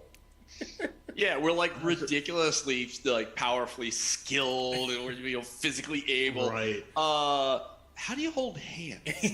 Yeah, I just love that. We're gonna hold hands, and it's just this like whole intense. Like he's like, here's my hand, hold it, and she's just like, it's like, oh my god. And the only thing I can remember right here in my head was you going, if they hold hands, they're pregnant. Exactly. And I said the same thing to Brett when we were watching. I'm like, here we are. Bang, pregnancy, right there. Exactly. How do you explain that to your evil organization? Right. And I just love how Soda comes out going, oh, Red's got this, and they're just like pretending. It's like meanwhile, like this apocalyptic battle is going down over here. And they're just sitting there, and I'm like, oh, look at my cat. Look at my cat. Her cat. I love her cat. He's just always, oh my god. It's just, yes, there will be more. Oh, yeah. I'll have to watch. Yeah. And there were moments, and I pointed out to you, Brent, where they did some like still shot of her. There's fan service shots of her as well. They did there was one that stood out to me. It was really particularly well where she's just kind of looking askance at Red Ranger Fudoka, and you just see like this golden circlet of hair that's on one side and another piece of there, where they just spent a lot of time at moments rendering beautifully some of what's going on amidst all of this ridiculous farcical story that's happening. It's just like, it's oh my god, bear with twin cannons. It was like you know what it was? It was Gun Cannon Bear-kun. It was. Yes. There it is. Culver Kumar, whatever his name was. Yeah, oh my God. Absolutely. They put in the time. Delightful. Yes. Yeah, she's cute. No question. Oh yeah. Yeah. All right. Let us move on in the alphabetical listings to Love All Play, which is badminton. Yes, I missed that one. Yep. I didn't miss much. It's a badminton anime. It's, that's what it is. It's that thing. There is a surprising amount of like family drama into it, because the main character basically gets scouted, if I recall correctly. Yeah. And the thing is, like, he'll have to abandon his current team basically and his friends to go to this elite academy. Right. And he, a lot of the joy of badminton for him was playing with his friends. So it's do I kind of do that thing? It's funny, the my boss at my last company, his son was like 12 at the time and was really good at baseball, and he said we're getting to a point where we're going to have to like make some decisions, like, are you going to pursue this professionally, because we have to decide now. Wow. We have to, if you're going to be there, like, you start making those steps. It's not like you're, working 9 hours a day, but you may want to take such training. Yeah, exactly. So it's like coaches and things like that. Yeah. So it is kind of that big decision for him, and what is he going to do with his life? And of course, there's another guy who the main character has seen on TV. Is the champ that he's just so enamored with, and then he meets in real life, and he's different than what was expected. He's a jerk. He's a jerk. Dun, dun, dun. Yes. So there's all that kind of stuff happening, and you get to choose the other. He's the John McEnroe of badminton. The bad boy of badminton. Exactly. Why didn't they call it badminton? Exactly. They don't call it good mitten, do they? No. It all makes sense. It's all coming together now. Yeah. So I watched this, and I'm just gonna look at my notes here for a second. I'm gonna skip the first sentence because I can't say that. You can't say that. I can't say that. Over dramatic in first 30 seconds. True. That's the one thing I can say. But to your point, Brent, it does give a surprisingly good amount of that, where you're saying, actually for a change, instead of I'm going off to the school and all the friends are going, yay, good for you. It literally is. It's the friends actually having to talk them into, hey, no, this is your dream. You're going to do that. Well, one day I'm going to have to play against you. Well, we'll figure that out when we get to it. Yeah. But there was actually, conversations with that. There was conversations with the older sister, who is kind of like, trying to deal with the parents and saying, hey, no, guys, you need to listen to what he wants. And it's a fair amount of, while it is kind of over dramatic, at least it was a little bit different than, oh, I stopped by the television one day and I just happened to see some guy hit a shuttlecock and I was just like, oh yes, that's what I want to do with my life. It's none of that, but they do well setting up the reason why he likes it, and it is because of his friends. Which after by the end of the episode, you're gonna go, they're gonna go all the way to national. He's gonna have to play against his friends. Yep. I mean, it's not hard to figure out. But, No. Hopefully they'll take a dramatic twist and he'll bet money against his own team, then throw it. And then they'll have like the reunion party at like the Ritz in Hawaii or something like that. Be like, you threw the game and we all get to go to Hawaii. Hooray! Yes. Isn't that great? Sure. You don't think it'll go there? No, I think it has more of a chance of like him like going up against Birdie Girl. The hired badminton queen. I would want Just to when watch you that. thought I was your former friend, captain of the other badminton team. No, I'm Birdie Girl. They paid me to play badminton today, and I'll play it with this golf club and this lead pipe. Okay, back to the Happy Gilmore. Exactly. So yeah, it's a sports anime. Nothing against it. In the end, at the end of the day, It just said that.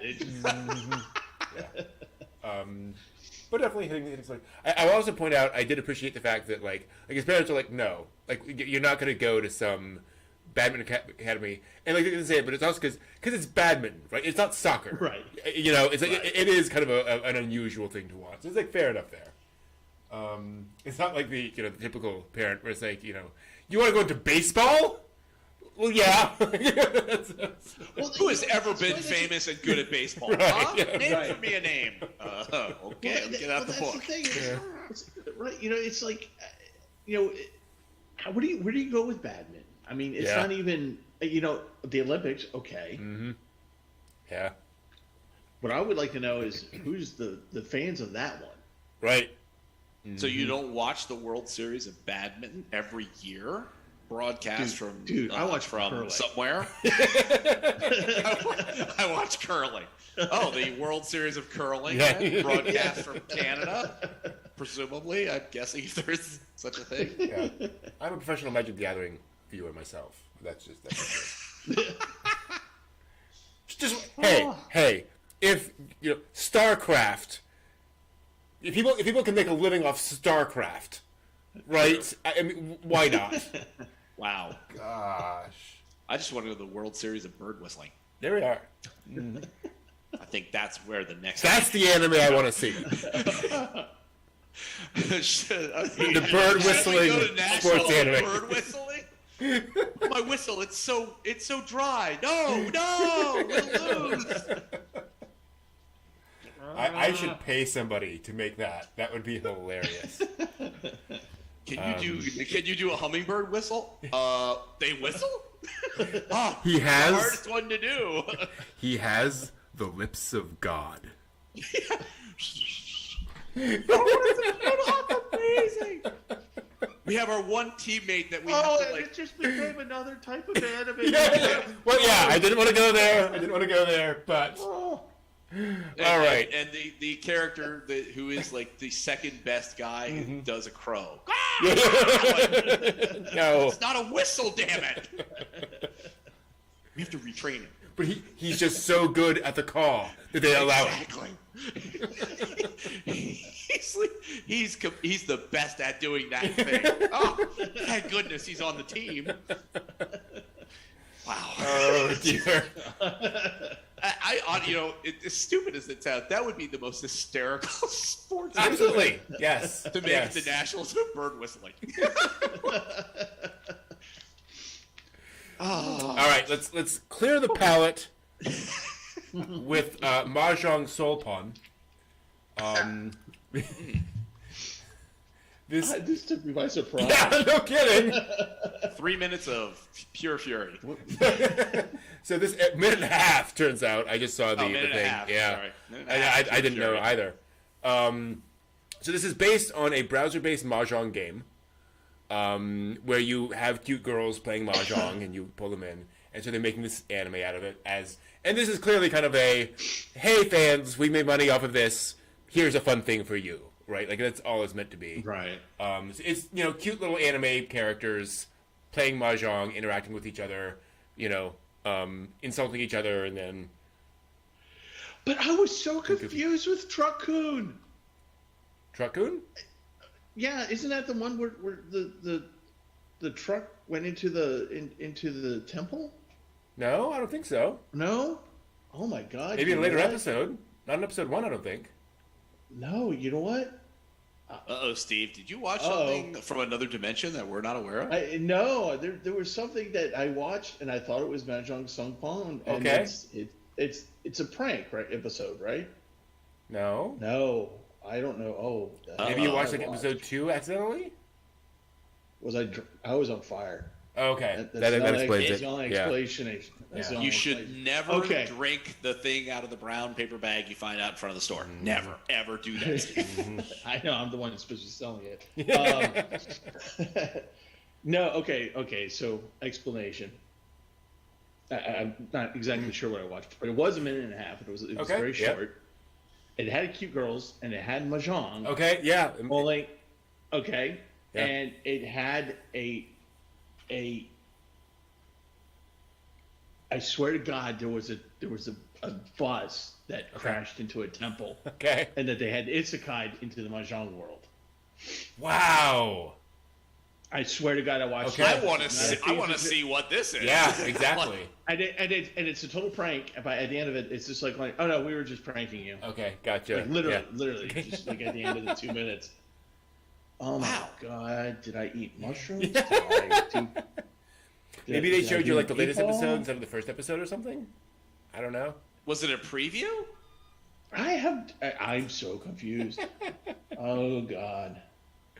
Don't know. There may be some hours of my life I have missed. Oh boy. The alien abduction has gotten to you. There we go. All right, so you guys continue on. Clearly, I'm insane. Oh God. Well, I mean, it's cute screwball comedy with characters, and it's so short. It's just here's a couple of jokes. It's over.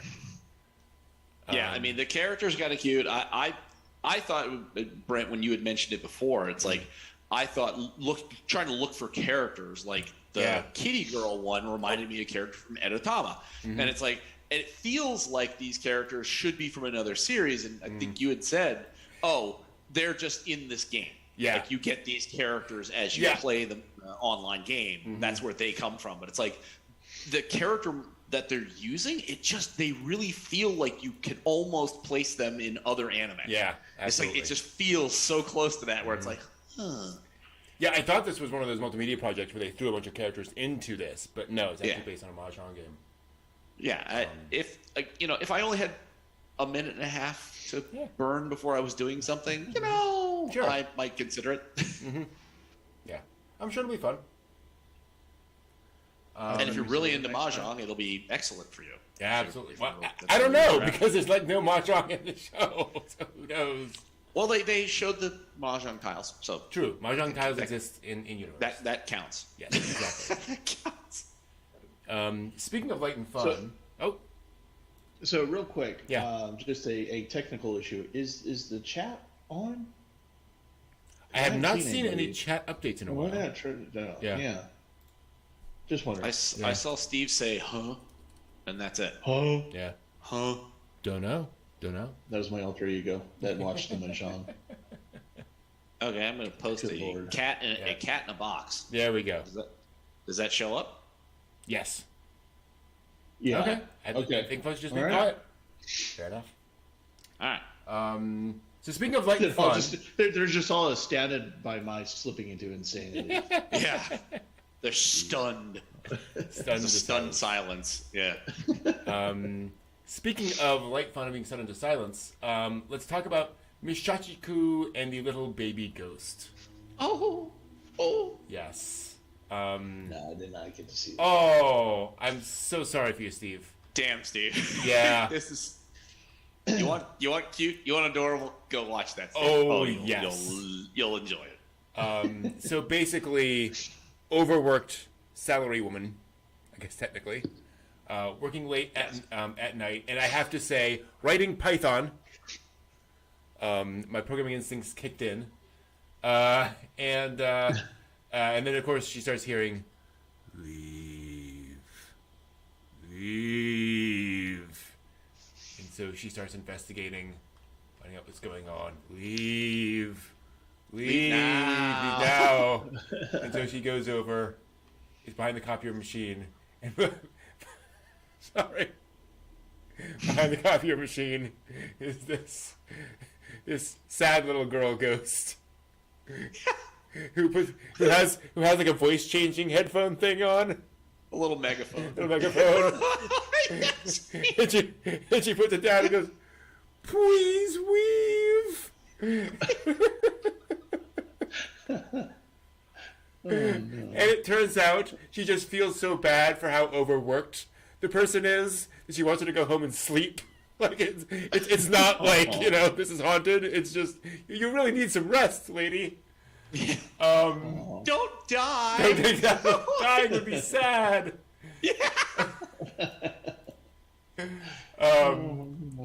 And so, of course, she then proceeds to kind of help out and like get her some tea so she can, do that, get her work done and so forth.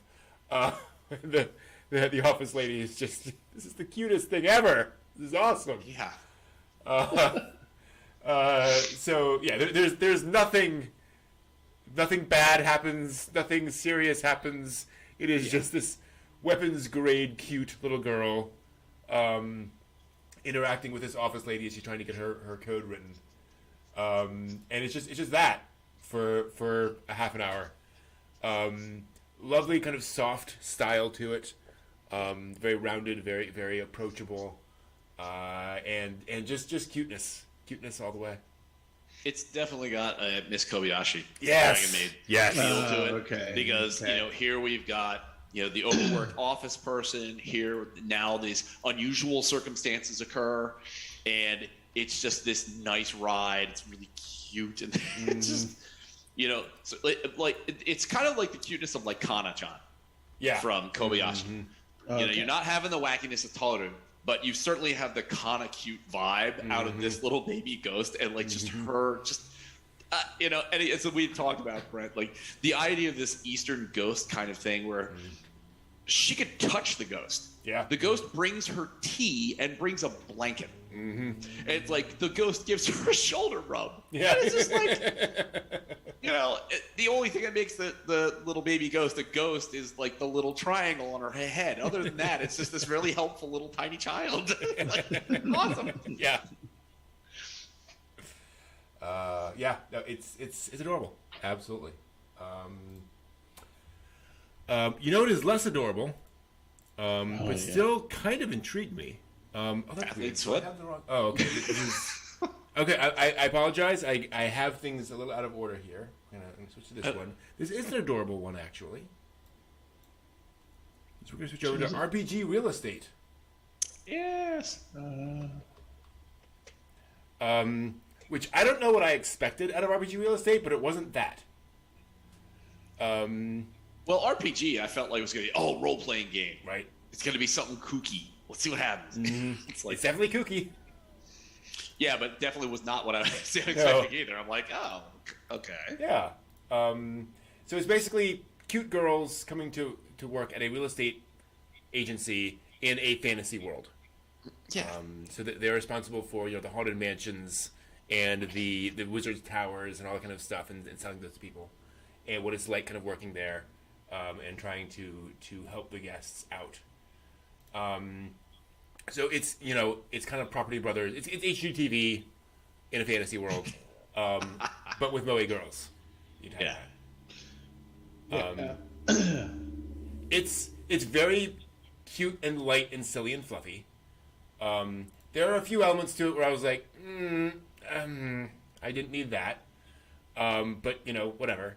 The little girl hates wearing clothes. So it's like, yeah, Fa, the dragon girl or whatever she is. Yeah. Yeah. I'm assuming mermaid, but I don't know. It's hard to tell. The things around her head look like bone, Mm-hmm. and her tail looks like bone. So it's like, are you a dinosaur skeleton? I don't know. But her proclivity for being less than clothed is only sort of ameliorated by the fact that she is over 10 million years old. So Exactly. Yeah. So it's fine. Exactly. So I used the word inoffensive before. That's very much what I feel for this show. It's fine and cute and light and fluffy and funny, but it's not going to rock your world. But it's fun. It in a way, it kind of reminded me of the anime a couple seasons ago of the dragon getting kicked out of home. Yes, Dragon house hunting. Hunting, yeah. Yeah. And it reminded me a little bit of that. And I was just like, as I'm watching it, I'm like going, okay. Mm-hmm. Okay. Yeah. That's fine. That's fine. That's nice. It feels nice. That's nice. Okay. Mm-hmm. It's making me forget fanfare. Okay. That's good. That's good. Yes. As I said to you, Brent, it reminds me strongly of a show from a couple seasons ago called The Order is a Rabbit. Okay.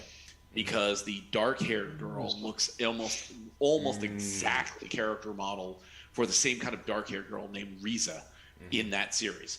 And it's like somewhat of the same kind of thing where it's like, in that one, it was all these cute girls that work at a cafe. Mm-hmm. And in like a European-esque styled setting. And here we have all these cute girls working at a real estate agency in a fantasy world. It's kind of like, okay, Order as a Rabbit was just cute. There was nothing horrible. It was, cute and amusing girls doing cute things.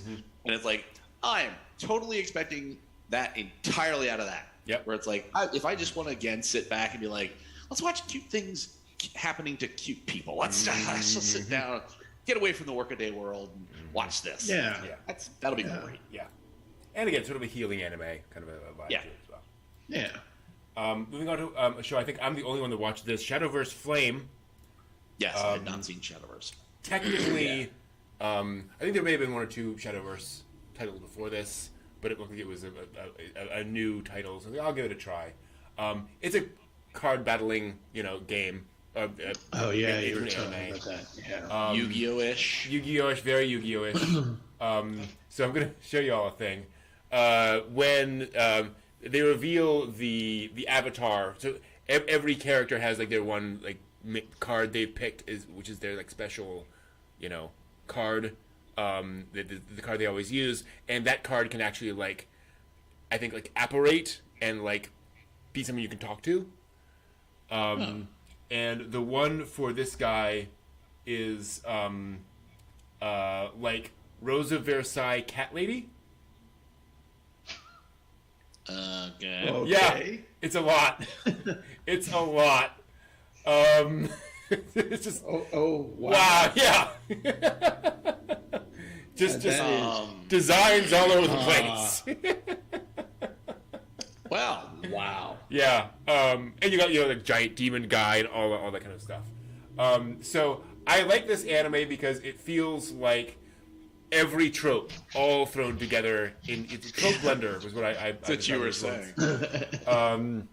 You've got the secret command base that's trying to make sense of everything, and then of course bad things happen. You've got the school club that's going to close until they get enough members, and so the main character decides to join that.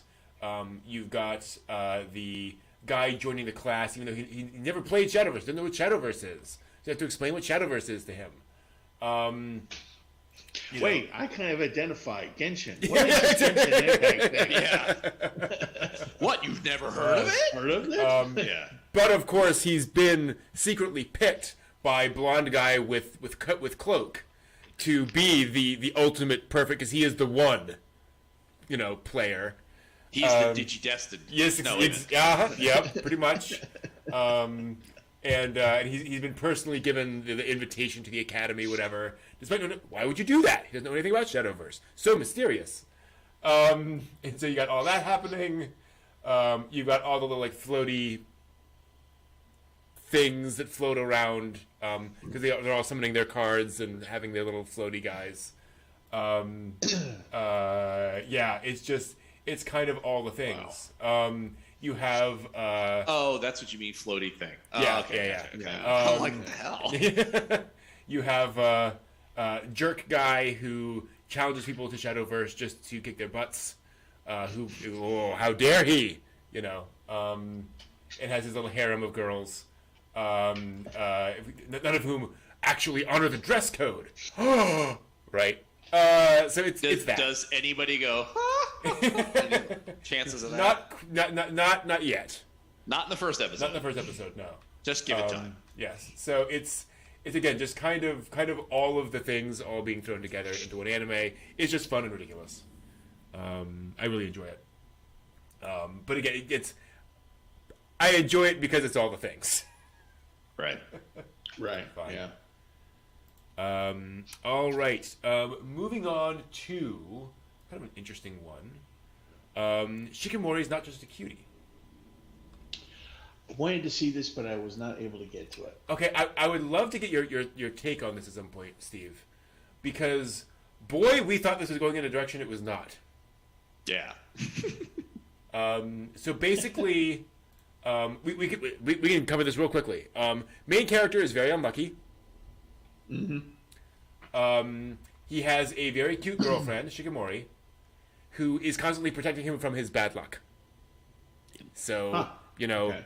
Newspaper blows his direction, she makes sure to, grab it and make sure it doesn't hit him. That kind of stuff.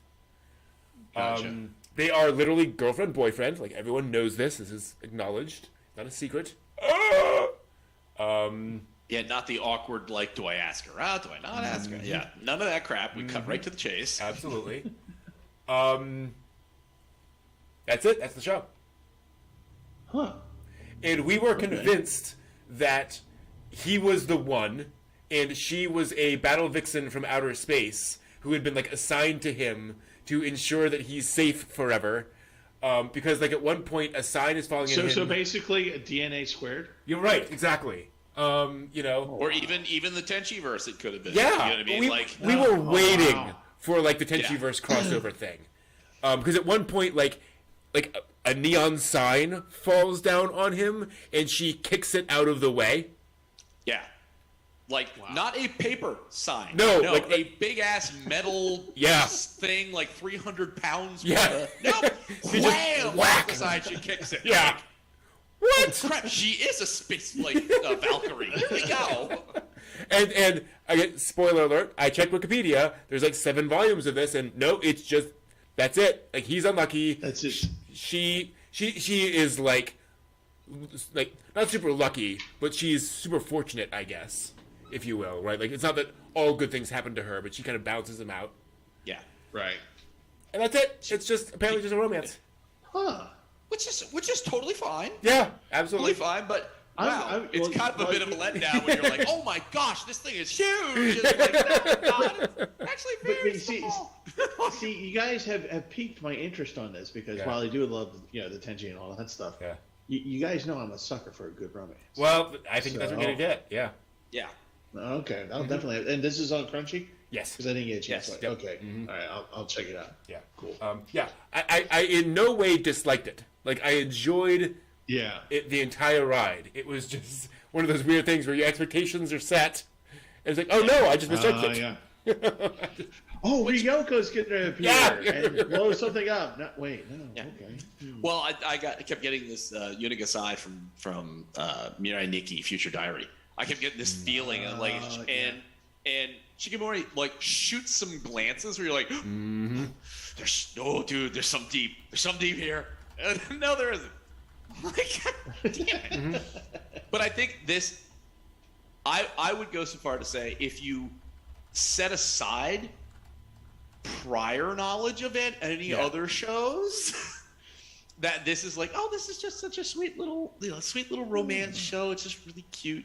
But then when you have like the three of us who have amassed a fairly substantial amount of knowledge, it's just like, oh, I see where this is going. Yeah, entirely. exactly. Like, you're right. This is going to be like this fantastic journey. Yeah. And it's like, okay, shut up, nerds. Sit down. Exactly. Yep, that's exactly what happened.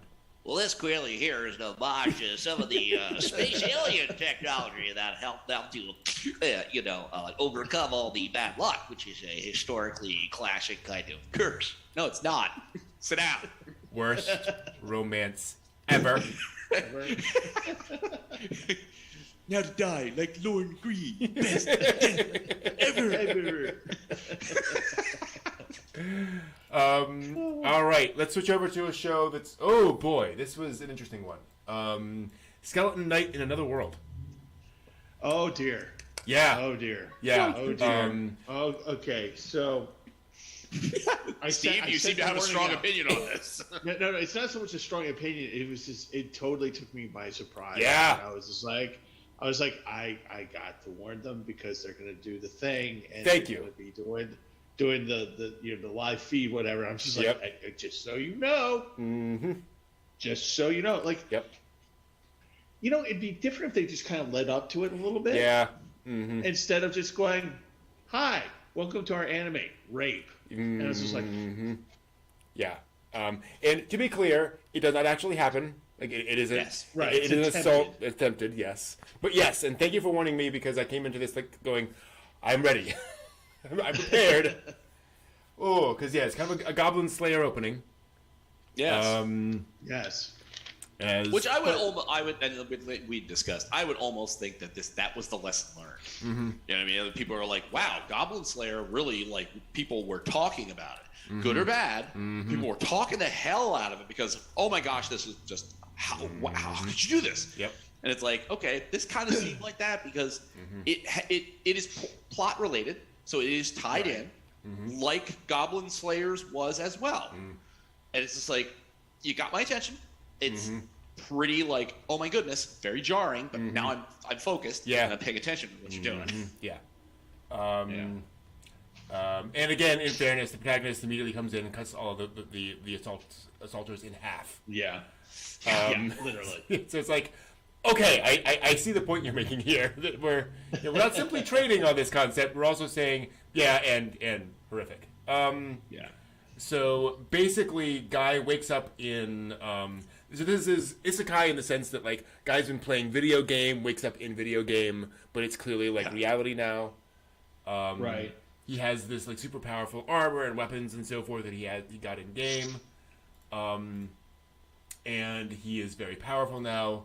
Unfortunately, he has no money, which is a problem. So he goes to try to get the thing. When I think the point at which I kind of fell in love with the show was when they revealed that he is a fantasy otaku. Yeah. he loves elves and dwarves and swords and all that kind of stuff. So like he's walking around and he sees a girl and she's cloaked, whatever, and then he goes something like, oh, damn elf. He goes, an elf, cool, Yeah. All right. He's just like practically squeeze it out. Yeah. It's like, oh my god. Um, And I'm so glad that show went into that tone drift because at the beginning yeah. of it, I was just like, what? Yeah. I was just like, what? Oh, is this all this is gonna be? Oh no! Yeah. Please no! Yeah. No, it's a bit much to start off with. Yeah. Yeah. But it does also set the mark that this show Right. is willing. Hey, if you want to go on this trip, this show's willing to go that far. Yeah. But we're also going to keep it kind of light. So Yeah. why don't you keep watching and you see what happens, see how things kind of develop? Like, okay. And fair I will enough. give them credit for the fact that scene is a character moment for the main character, where he comes across this, he sees, and there are like a dozen guys surrounding these girls, who he's like, I don't know if I can like help. Like I might just go in and get slaughtered immediately. Let me think it through for a minute and figure out like what's going to happen here. And then he, it progresses, and he's like, nope, I'm going. Like, This is guys stop. This has got to stop. Yeah. And it does. Yeah, you get a nice stuff. moral progression there. So he's not just some kind of stand aside and be like, oh, look at the elves. Oh, look at the thing. No, he's an active character in his world. It's good. Well, I enjoyed the fact that to your point that he's a fantasy otaku is that when he realizes that he is a skeleton. Yeah. And he was just like, I did choose this avatar in the game. Oh crap! They'll hunt me like a monster. Yeah. Good point. I mean, but he figures it out, and he goes, okay, well, I'm just gonna have to do the thing, Yeah. and that's it. There's no, Yeah. there's no like I've got to find the cure to this curse kind of thing now. Yeah. No, he goes, I'm hungry. Yeah. They do this sound. And this is like, oh, yeah, I'm hungry. I'm going to need food. I'm going to need to do this. Although it was a little bit unsettling at the end of it when he's just laughing. Yeah. It's like A skull silhouette. Yeah. Laughing. I mean, Yeah. if I was walking on a the laugh, isn't it? street, if I was walking on the street and I saw that, I'd be like, get the villagers together, kill it with Yeah. fire now. Exactly. It's just like, oh my god. Oh, look, the villagers have come to greet me with pitchforks and torch. Oh, crap. Time to go. Yeah. Yeah, that's bad. Exactly. Yeah, I like the fact that it reminded me very much of Overlord, Yes. where Ainz goes into his alternate form, Momon, with Nabril, his sidekick, and pretends to be a good guy to gain data and information about all kinds of what's going on in the different guilds and what the kingdoms are doing. And it is basically like that form. It's like Momon, it's still Ainz. When he takes the helmet off, it's still skeleton head Ainz under there. So he never takes the helmet off. So he's just this huge armored beast with a giant claymore. So it's just like so I saw this. I'm like, gosh, this can't be an accident. You have a huge skeleton with a claymore, Yeah. in armor. I'm like, okay, that could easily be homage because it's just too coincidental in that respect. Possible. Yeah. I'm excited to see where this goes. Yeah. I have no idea like when this originally came out. Yeah. How far back it goes, but We'll say Overlord, at least the anime I know is seasons ago. sure. So It's if it easily you could say, well, Overlord was a manga first, and it took like 4 years to get into anime. So I would be willing to bet a brand new shiny dollar that Overlord came first, and that this one probably has followed along, and that's quite probable. Cool. All right, it's time, everyone. It is time. I did not get to watch it. That pains I didn't me, get to watch Steve. it. I did not get to watch it. And I All right. wanted to.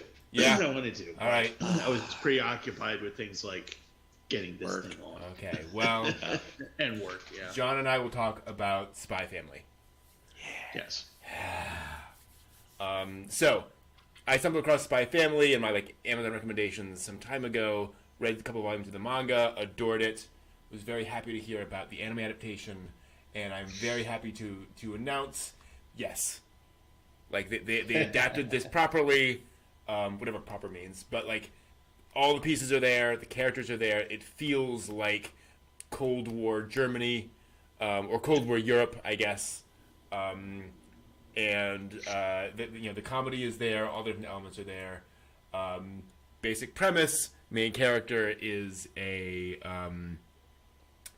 spy, very famous spy, and he receives a job to infiltrate or get close to a guy, and the only way he can do that is by posing as a man with a wife and daughter, so the daughter can get into this prestigious school. And so he then proceeds to adopt a girl from an orphanage, a little girl who just so happens to be a telepath. Just accidentally. Accidentally, yes, just so happens. And so he's not sure, and so she reads his mind and does everything that she needs to do to prove to him that she is what he needs to be, so she can be adopted by him. And of course, he doesn't know that she can read minds, and she knows how bad it would be if anyone realizes that she is a telepath, so she hides it from him. And of course, word one, she knows he's a spy. But she loves spies are cool. Yeah. Who wouldn't want to be part of a spy family? Like that's awesome. Well, her favorite anime is like Spy Something. Yeah, it's yeah. on the TV, and she has a poster of it. So yes, it is very much that. And what's great about it, which you get to the end of the episode, is that she basically gets kidnapped because word gets out. I won't. Well, yeah, word gets out, and yeah, and the main character gets like he has second thoughts that like this is too dangerous for her, right? Like I put her in this really bad situation, I should just like let her go, and I'll find another kid, and then she doesn't abandon him. And he comes to realize, basically, again, this is not really a spoiler,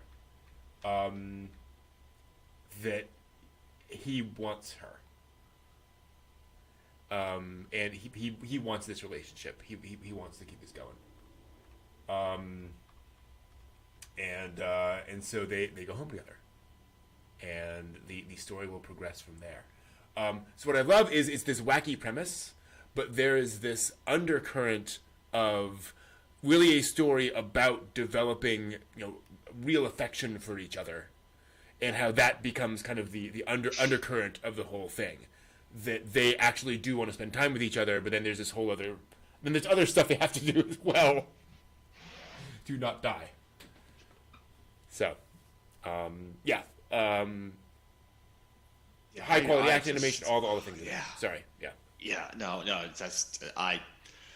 Based on your enthusiasm for the manga, I was so excited for this to come along. Yeah. And when watching this, it's just like I really enjoy the spy crafting of things. You know, his toolbox of spy trade things, his spy ability. Yeah. I also like I don't know how to describe like him going to the orphanage to get a piece of equipment to do a thing. Yeah. Mm-hmm. And to see him initially, he's just there to get the thing. Mm-hmm. And to have so well portrayed in her that, I don't want to be here. This might be my last chance kind of thing. You're hearing these things coming from the orphanage, runner that, go ahead, take her, get her out of here. Yeah. And it's like, so you get this feeling of like, she knows she's unwanted and she knows she's got to do the things to get somebody to take her out of here. Mm-hmm. So she's dialing into this complete stranger to be like, this is a better option than being stuck here and nobody wants me. Yep.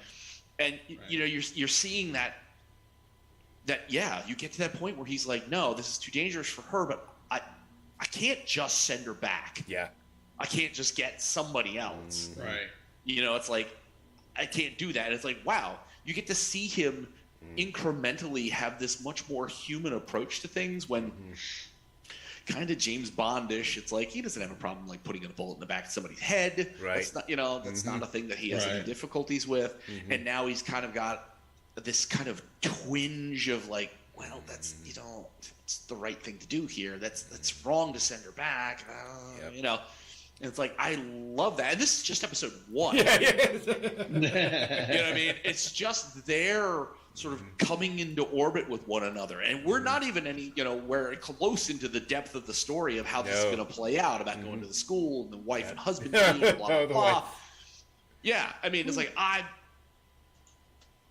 I'm so happy to have seen this, and I'm so happy that I love it, and I'm so happy that I'm going to get to see more of it. Yeah. So it's like, oh, yes.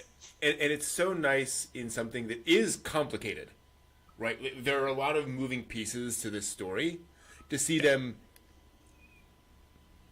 manage to do all of those in this first episode, and to get all of those pieces in place. Okay, I understand what's going on. I understand who's who. I'm really glad they didn't introduce the wife yet. I think that would just kind of overcomplicate the plot.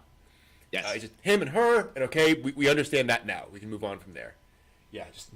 Well, it gives us a really good, I think, rather than trying to throw together an ensemble cast and then work out the complexity of their sort of interconnections, that you're establishing a good concrete foundation with, arguably from a what you would call a moral standpoint, you're establishing a concrete base with this very vulnerable child. Yeah.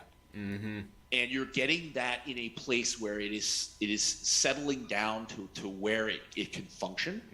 And then you can introduce people later on, because then it will be how those ties connect to these two bounded units there. Exactly. And it's just like, I like that. I like the way that was done in a very intelligent, sensitive style. Yes, exactly. And the fact that, like to your point, she's very perceptive.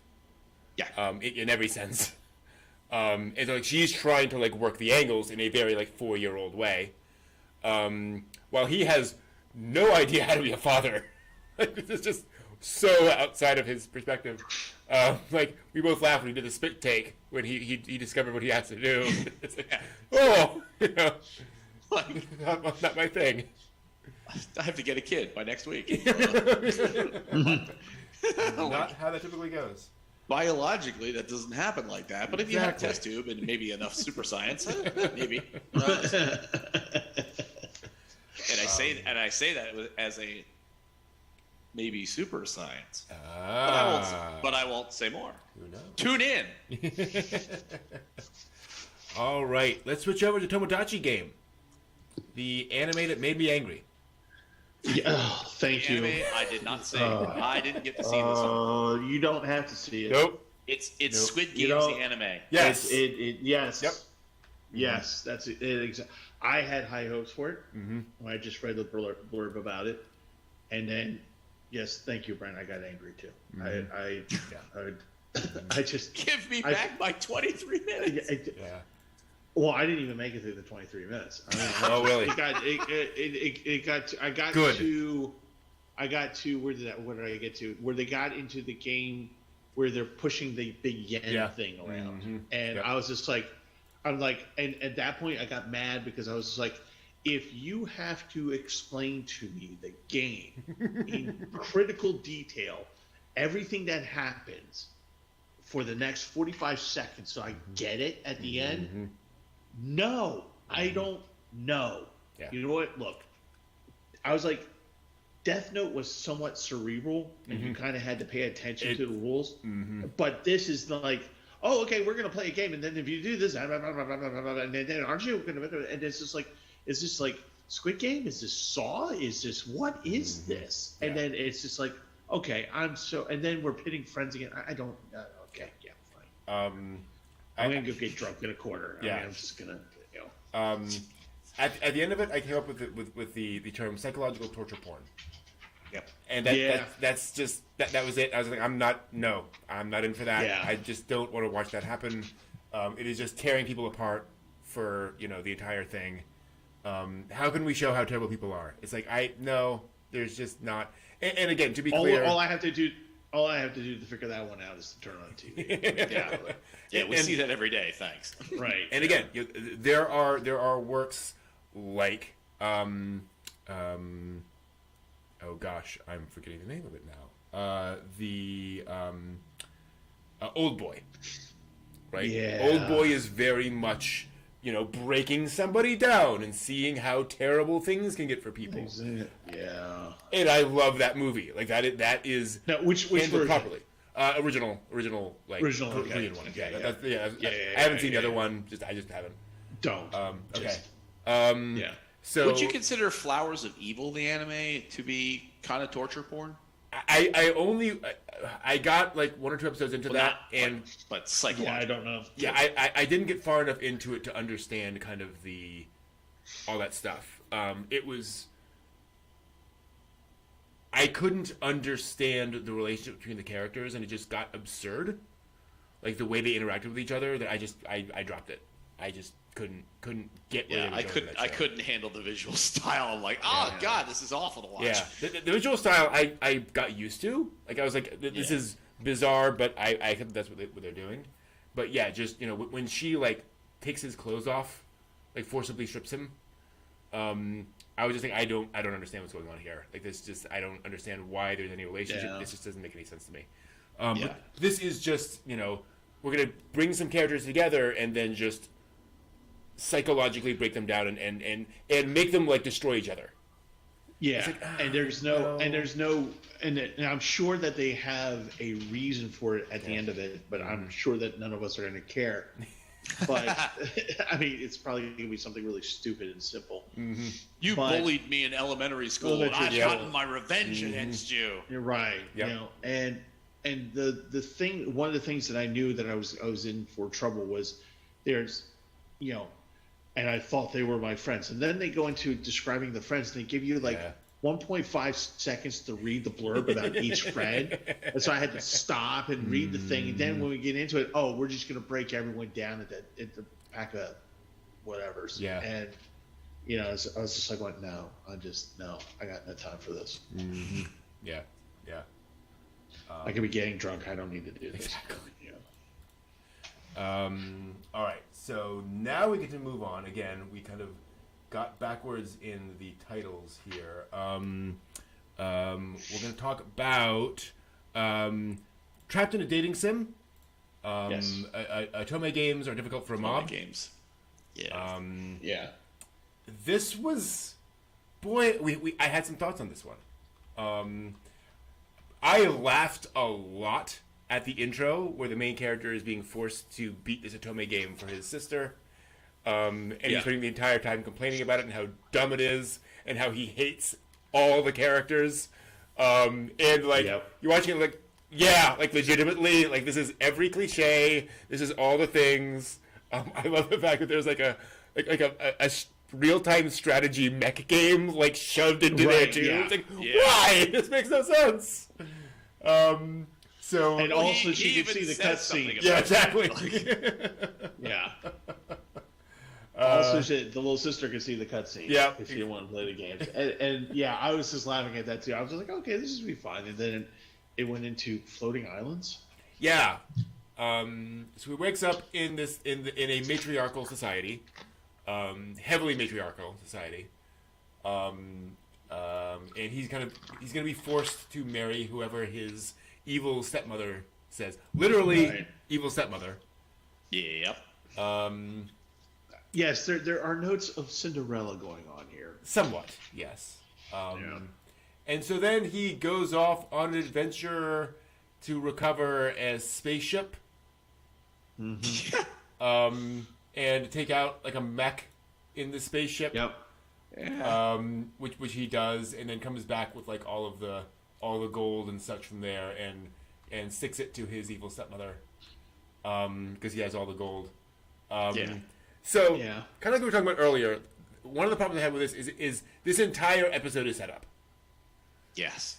It's just establishing all the things and where he's going to go next, because the end of the episode he gets into the elite academy, which is the setting for the game. So now we know how he got there, but like that, none of this has anything to do with what he's actually going to do with any of those characters. So I don't know why we spent an episode with all of this stuff. And it is kind of this weird mishmash of things, and it's just kind of him being angry at the world the entire time. So it's just kind of it was a really weird thing where I'm like, again, I think this, I almost want to watch episodes 2 and 3 to get a sense of where does this go, because it might find its feet. But this first episode was just kind of like, I'm not sure what I have here. They're trying to do a lot. Yeah, I know. It was just way too much. I mean, honestly, if they just cut out the entire him getting the treasure, waking up in the isekai, and just left it like the first segment, which everyone laughed at, then cut away to him going, "Hey, I got the treasure," and like a quick little, "Here's the explanation," and then we move on. Yeah, just move on. But yeah, at the end of it, I was just like going, "So, why?" Why was this important for me to see? Yeah. This could have been a jump cut. Oh wait, I get it. I have to watch this because of my little sister wants to watch this anime, and she wants me to get her to watch this, so she doesn't have to watch all this whole. It's like, oh god, it all comes back together. Works. Well, as I had said to you, Brent, I wanted.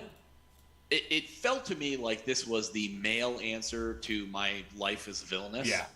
So like he would be the male version of Katarina Kleist. There, you get to see her isekai'd and grow up. Yeah. So you get some of this, her as a kid, and she's developing, and like her awareness of her situation and her interacting with all the guys. And you don't have just this, I died, now I have to get treasure, now I have to do this to then start the adventure. Yeah. It's like it felt kind of useless in that respect. And it's like, if you had done it kind of like Villainous, I think I would have cared to watch more of this. Yeah. But now you've just given me all this treacle to get me to the starting point, and I don't care. Because to be clear, all the stuff with her as a kid is affecting the storylines of all those characters she's going to interact with in the future. Yeah. So it's not just random, I'm growing up. It's, no, I am setting up what's going to happen. This is all just, well, here's how I found money. I don't care. Yeah. Stumble on a chest. That works for me. And now I'm going to dump into the game where you start the game. Yeah. So all the characters are already what they are. They're already locked in. Everything that's in here, I'm just like this wild card thrown in that now it's they're already set. Yeah. I can't influence the path of things to get an ending where I don't have whatever 3 guys beating me up in the gym locker. So and it's just like again, it's another one where if I've got the time, I might go for a second episode just to be like, come on, curiosity. Are you doing anything redemptive with this where you're going to get me to be like, okay, I'll ignore 99% of episode 1 because now we're in the heart of the matter. We're getting to the meat of things. Yeah. Right. But I'm not thirsting for episode 2. If I get to it, I get to it. If I don't, I don't. Right. I will give the show this, which Jay points out in the chat room. The show does introduce Staircoon. Yes, it does. You don't have enough Staircoon in a lot of things. That's exactly. All right, let's finish out with one of the surprises probably one of the big surprises of the season. Ya boy Kong Ming. Yeah, go ya boy. Which begins with the Legend of the Three Kingdoms, and it's like, all right, here we go. Yep, required by law.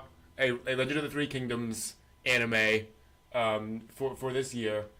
And we don't have Sengoku. We got to have Three Kingdoms. Exactly. Whereupon he wakes up in Tokyo. One of the great generals of the Three Kingdoms wakes up in modern-day Tokyo. And it's Halloween in Shinjuku. So he's like, oh, I'm in hell. Yeah. Because it's blaring music and all these people in these weird costumes getting drunk. He's like, okay, clearly, I'm in hell.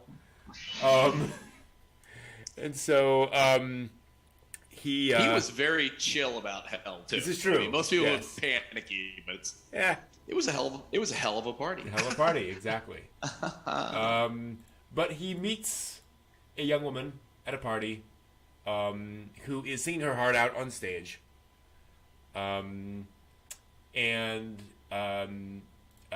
Basically, they end up going home together. Not like that. And without putting too fine a point on it, he likes her singing so much he decides to become her manager. Which you nailed. You don't know how I did that. Absolutely nailed it. It's like, oh, here's her singing. Well, he's gonna have her manager. What? Really? Keep watching, and here we are. I'm like, oh my god. It was the weirdest thing. I guess, Again, what I said about massive anime Yes. knowledge, Yeah. all of the string theory, you know which chord to pluck, and that's where the ending is. Like, oh, no joke. exactly. So the interesting thing about it is that she has like insecurities around singing, and he is very much there to gently, reasonably encourage her about that. You know, not like, oh, you are my goddess or anything, but like, no, you have. One of the things I really appreciate is that she's talking about all of this with him back in their apartment, or in her apartment, I should say. She says something about like, I don't have talent. And he goes, in my experience, talent is actually skill. Talent is actually accumulated. What we think of as talent, somebody has busted their butts to get to that level. Yes, they may have been born with something, but it's not like talent makes you world class overnight. Yeah. It's like, oh, okay. So his perspective is, you already can sing well. I want to get you to the point where you're successful. So it's a very kind of reasonable approach to the whole thing. So I really like that. There's some snappy comedy in it. Particularly around the Yakuza boss guy and his strange Three Kingdoms otaku-ness, which I just laughed at. And yeah, it's a very upbeat show, despite being like something fairly serious and something important to somebody's life. But it kind of hits that middle ground of being kind of upbeat and cheerful. And just fun. And they can address things that, the question I asked 2 seconds before it happened. Isn't it odd someone from ancient China, like 2,000 years ago, speaks Japanese? Oh, and I can speak Japanese. I didn't even realize I was speaking Japanese. Like, oh wow. Thank you. I've got that very, very point just answered. Thank you. It's like you knew I was going to ask it. Thank you. Yep. Yeah, it was. It was done in a way that was just hysterical that you nailed it on the head. But the character from his bartending bartending skills for an ancient Chinese general, okay. I absolutely want to see how he's going to apply. Like Sun Tzu's Art of War to making her into an idol. I can't wait to see how they're going to play this one. Mm-hmm. Yep. And her Yakuza otaku 3 Warring Kingdoms. I have no idea what to make any of that, as opposed to say we should call her Boss Plot Kun. Yeah. It's like you just eased our way into having this ancient Chinese general work at the bar. Thank you. Exactly. That works out great. To be clear, like, Excuse me. Bless you. She brings Kong Ming in to say, "Hey, I want him to work at the bar," and this Yakuza boss guy's like, "All right, if you're really Kong Ming, why did you decide to send XYZ over ABC River to do XYZ? Because if you're really Kong Ming, you'll know the answer to that." And he proceeds to explain why he did that. And he goes, "This is awesome! Wow, I can actually talk about the stories of the Three Kingdoms all day. I love that." You're book." the real Kong Ming. Wow, dude. All while playing a game of Go. Yes, exactly. It's just like, wow, okay. Which was really cool. Which was also honestly clever, because again, Go is a game of, strategy and kind of moving groups around. I see what you're doing there. This is about a war, and you're doing the thing. Mm-hmm. So yeah, a fun one. Definitely a fun one. That's it. That is 25 anime that we got through. Yeah. Yeah. For this season, those were our thoughts on those shows. Any final thoughts? No, I can still see out of one eye. That's fine. Yeah. I think I started Friday night. And I've been going ever since. Oof. Yeah, I You know started what's funny? whatever You know what's dropped funny? last week, and then worked slowly bits and pieces through this week. Yeah. So. So I had to actually do this at night just because of sure. things going on, and so there'd be periodic times where I'm just kind of looking at things where I stop and just have to rest my eyes. Yeah. I go over the Discord and it's like 2:00 in the morning, right? And I see your avatar and it's green, and I'm like going, the hell is he doing? Why is he? He's never up. He does not keep my hours. What the hell is going on here? But Anime doesn't watch itself, Steve. Exactly. Yes. Also, it's been a week, but that's a whole other story. Yeah. But this is a fun season for me. Like, there's a lot of stuff that I enjoyed. Like, not a lot of stuff that I'll probably keep up with. But a lot of shows where I'm like, I don't regret watching that, which was nice. Yeah, I can't say there were too many that I just immediately was like, nope, turn it off. I can't do this to the end. So it's like, I enjoy that. I'm happy when it's not like D-side Tremere and going, what the hell is this? I've seen enough of that. Mm-hmm. So apparently I'm the hater this one. It's probably a good thing. It's probably a good thing we didn't do the pool. Yeah, it's true. I have a feeling I would have lost big this time around. Who knows? And you guys are already like, so Steve, tell us how you really feel about that. All right, we're going to take a quick break, come back with the latest anime news, and we will see you in just a few minutes.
welcome back, everyone. It has been a little while. We normally chat and talk about stuff, but because we spent 2.5 hours talking about the latest anime, Chatting and talking about stuff. I think it. Y'all hear that?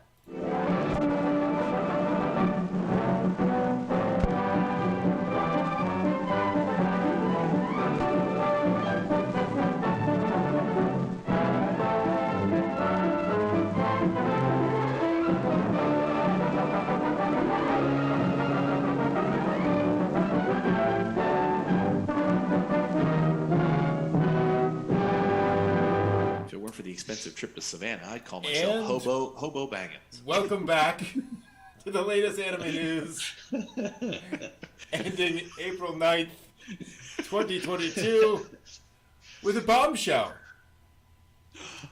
Crunchyroll is not going to do ad-supported streaming anymore. Now that Crunchyroll is the uncontested top dog in the anime streaming world, it seems a few more changes are on the way after its merger with Funimation. Starting with the spring season lineup, the service no longer offers free ad-supported viewing for new episodes. So fans will have to have a paid subscription to watch most new and continuing simulcasts. The first 3 episodes of certain new spring 2022 shows will be available for free ad-supported viewing for a limited time, including Spy Family and 7 others. These first 3 episodes will be available for ad-supported viewing for 1 week after their premieres on Crunchyroll. The service confirmed that episodes of anime prior to the spring season will still be available to watch with ads. So this is not retroactive. This is just moving forward with new shows, just to be clear. Funimation's YouTube channel has also been one thing in the past. As of this week, it officially has become the Crunchyroll Dubs channel. Boy, that's weird. Huh. Yeah. The channel will continue to stream anime clips, trailers, and full English dubbed episodes. And will also post a dubbed first episode every Saturday at 3 p.m. Eastern, starting with Re:Zero Episode 1 this morning. I gotta say, I'm not thrilled with this. I saw some discussion about their choices, and the frequent word that came up was piracy. Yeah. That people are going to, now that you're removing this option, the ads are annoying, but people were still tuning into Crunchyroll and going through the ads to see new things. And, the consensus seemed to be in that the thread below the article was that now if you're not going to do that anymore, what makes it worth their while to tune into Crunchyroll? And they can just go to fan subbing sites and just get it for free. Right. Free. Especially when everyone has an ad blocker. So going to Crunchyroll, even with ads, didn't matter. Yeah. Right. So, yeah. It's like I would have thought they would have said, it doesn't hurt us any to just keep doing this, and it keeps people coming here who can, tune in to us, the people buying the license. And what's versus weird going is otherwise. I could understand the argument of saying infrastructurally we're just going to move away from an ad-based platform. Just going to be, entirely subscription based and no more ads because we don't want to deal with an ad system and all that kind of stuff. But they're keeping that. It's still going to be there for the old shows. So it's like why would you just stop that moving forward? It seems so odd. It's just you're pushing the cash grab. Yeah. It's like we don't want to offset what losses there are in the licenses we have that we know piracy goes on. Yeah. We're just gonna say nope. Now you just gotta subscribe. People are gonna be like, free market, bye bye. The anime fandom has not responded well to that in the past. Nope. And it won't respond well to this either. So here we go. It's kind of shocking. We'll see whether they figure out, the next 6 months or so, wow, that's kind of stupid. Well, and granted, it could be kind of like the thing with Aniplex, where Aniplex had these ridiculously high prices because they were like, we are targeting the few people who will pay those prices. And they will spend enough. Maybe, there are enough people on Crunchyroll who already have a subscription, doesn't affect them, like me. Right. They're going to keep on doing it, and that's fine. And yes, there will be people doing piracy, whatever, but we've reached critical mass. It could possible. be. I mean, it wasn't that long ago when Crunchyroll was talking about how many million paid subscribers, 3 million unique viewers, and 1 million paid subscribers. Yeah, And something like that. maybe that's the threshold now that the merge has happened and they pulled the Funimation people into Crunchyroll. Maybe they're looking at it and being like, we got this many. It's fine. Who cares if we lose a few? Yeah. Could well be. Moving on, Bandai Namco Group unveiled a new visual and teaser video for the upcoming Mobile Suit Gundam The Witch from Mercury series a couple weeks ago. This will be the first new Gundam TV anime in 7 years. And now the first main Gundam TV series to have a female hero. Kind of, sort of, technically. From what I can tell, it will have a female as its central character. Gundam Build Fighters Try actually started with a female protagonist, but then brought in 2 other protagonists as sort of a trio. So I just want to call that out, that it has happened before in Gundam, but this is technically the first, female character as the central character throughout the show. As yet unnamed girl was revealed along with her mobile suit called the Gundam Ariel. The company also revealed a prequel project for the anime titled Mobile Suit Gundam The Witch from Mercury Prologue. Clever name. Which will be a full-fledged project featuring its own story and unique mobile suits. So that's cool. More Gunpla on the way. Yeah. Usually right. They'll do like a manga for that, or instead of a full anime. So that's cool. Yeah. The prologue will debut this summer. First of the various life-size Gundam statues. I think it's awesome that I get to say that. And the upcoming Gundam-based virtual world. And then at events around Japan and the rest of the world at a later date. Of course, high-grade scale models of the mobile suits are already in production. Imagine that. Yeah. Speaking of Gundam Virtual World, Shocker. More details have been revealed about the upcoming $130 million Metaverse project. The Metaverse platform will be a fusion between physical and digital services where users will be able to purchase Gunpla, upload images and data of their Gunpla, and interact with and battle other players. The platform will integrate various Gundam IP, toys, anime, music, games as colonies, each offering their own unique services connected through a central space hub called Side G. Of course. The details are still being worked out. Obviously, the company plans to take feedback from fans into account during this testing phase. They're going to launch the first colony they're going to launch will be, of course, an esports colony, launching sometime this year, focusing on Gundam Evolution and Battle Operation 2. And the Gundam-based Gunpla Colony store will have a test opening in the fall before an official launch in 2023. The company aims to operate a full, large-scale metaverse by 2025. Wow. So basically, I just bought my new laptop just in time. Right, exactly, yep. I mean, the question is really what form that's going to take. Yeah, as Jay's saying, so it's an MMO, basically, right? It sounds like it. But, is it an MMO where you're going around and buying Gunpla? How much interaction are you playing that, or is it Second Life? That's what I want to know. How much actual gameplay is it, or is it just like a virtual space? I don't know. And you have one big giant shop floor, and everybody's got their Gunpla just sort of walking along. And they just walk up to each other. You don't battle. It's just like, hey man, cool Gunpla. Where'd you get it? Hey, I got it over here. Follow me. It's so fun. Basically, a giant virtual shopping space. Great. It'll be very popular for a week. Who knows? Oh, for the serious Gunpla people? No, they'll be in there buying stuff all the time. Well, you got to go there for the exclusive merch. Exactly. Because that'll be a thing. Uh-huh. You can't get this anywhere else unless you're in the colony to buy it at the virtual store. Yep. Oh, damn you crafty bastards. I'll be there. I'll go. I'll go. I'll do it. Take my money, please. Seriously, though, I hope they put in the time to make it an O'Neill cylinder. Put me in an actual colony space, even if it's literally just like a street's worth of it, right? But if I can just see the giant cylinder overhead and all that stuff, I'll be there just for that, definitely. But speaking of big companies, a much bigger company A while back, we talked about how Disney Plus is planning to branch out into the anime world, and if the recent business seminar at Anime Japan is something to go by, the company is very serious.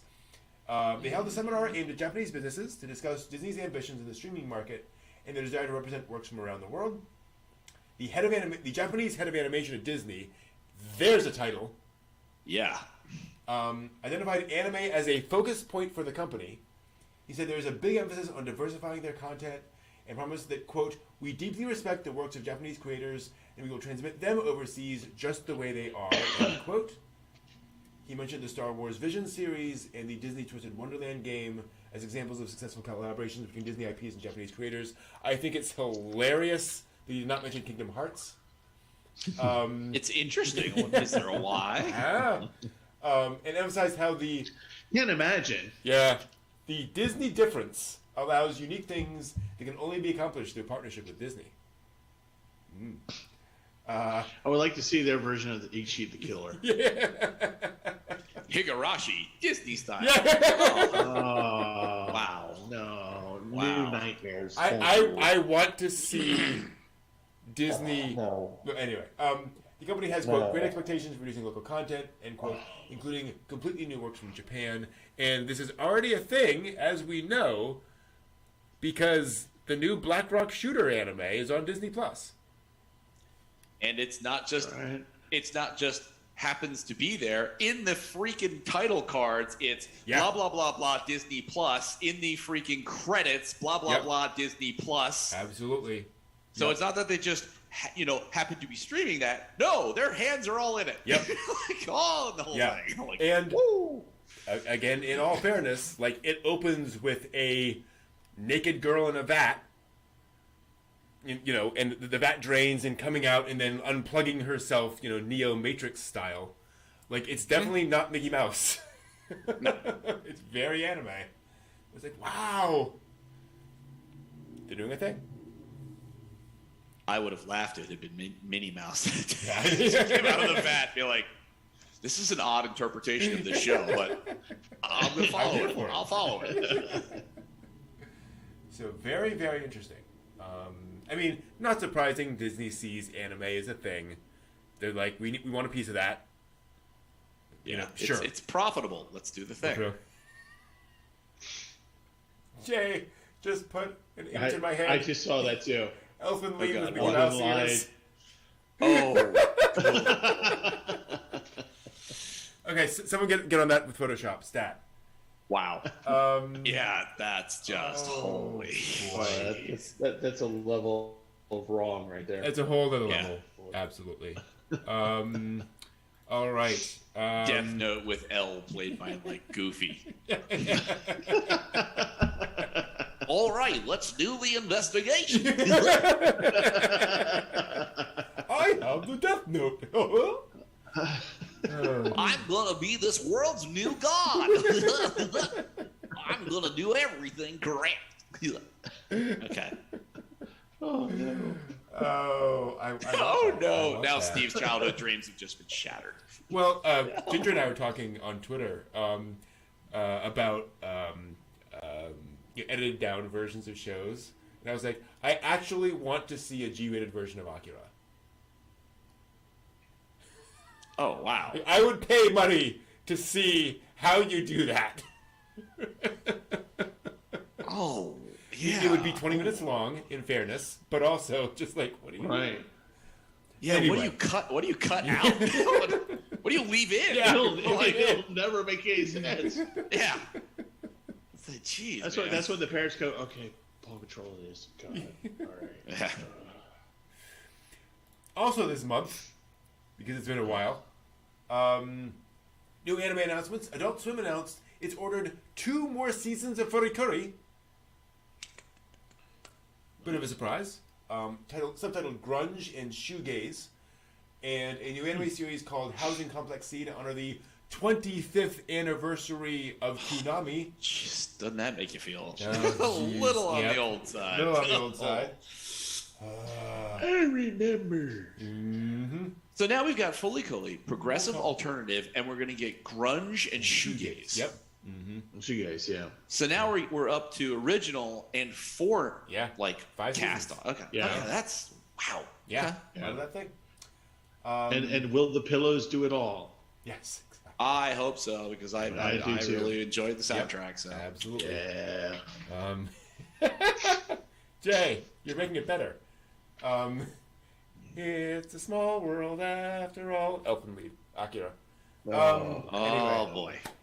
Also coming later this year, a proper anime series based on Ruby titled Ruby Ice Queendom, animated by Shaft. Oh whoa. Yeah. Oh hell yeah! Watch that. Absolutely. Yep. Damn. And more than that, I'm going to double check here.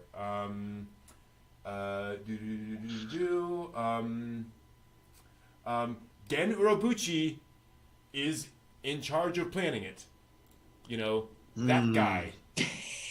So, yeah, this is going to be an interesting one. Wow, Rooster Teeth really upsold RWBY. Oh, go kids, go. Yeah. Gundam 00 is getting a new CG anime project titled Revealed Chronicle. Which posted its first short episode on YouTube last week. It'll fill in gaps in the original anime and reveal secrets of universe technology and anecdotes from the production development phase of the animated series, which is cool. Several new original anime series announced recently. Kadokawa unveiled Love Flops, a romantic comedy TV anime. Aniplex revealed Engage Kiss, another TV rom-com. Universal Japan's producing Opus Colors, which centers on childhood friends in the new field of perception art. Don't know. And there's a anime called Buchigire, a historical anime with character designs by Hiroyuki Takei of Shamanike, which is cool. Very intrigued because he has a very distinct art style. So seeing like I was going to say that's going to be yeah. 6 new manga adaptations also announced since our last news update. Coming next year are adaptations of Ragna Crimson, a Dragon Hunter manga, a dog's viewpoint romantic comedy called If I Became a Dog, I'd Be Picked Up by the Person I Like, which, you know, we've all had that thought. Dead Demons, Day, Destruction. Anime adaptation of Witch Hat Atelier, which is a lovely manga. Level 1 Demon Lord and One Room Hero, about a hero moving in with their defeated Demon Lord. 4 people lie in their own way, girls keeping secrets from each other. And a tentative reveal of The Yokai Next to Me, a heartwarming story of humans, yokai, and gods living together in a rural town. Of course, also some light novel adaptations as well. Spy Classroom, which is about a pro spy as his new team of inexperienced washouts attempt an impossible mission. Farming Life in Another World, which I've read the manga of. I'm very curious to see where that goes. And then My Happy Marriage, also coming. And then the Sky Children of Light video game and Break of Dawn. The video game getting animated project. And also an anime film adaptation of a juvenile science fiction manga called Break of Dawn, coming in fall. And also a note, there'll be a 1-hour special May 1st to celebrate Chibi Maruko-chan's 1,500th episode. What? Yeah. Wow. Yeah. Good Lord. As long as there's 10 episodes a day, that's like nothing for Tom. Right. Yeah. Do that in no time. Yeah. Absolutely.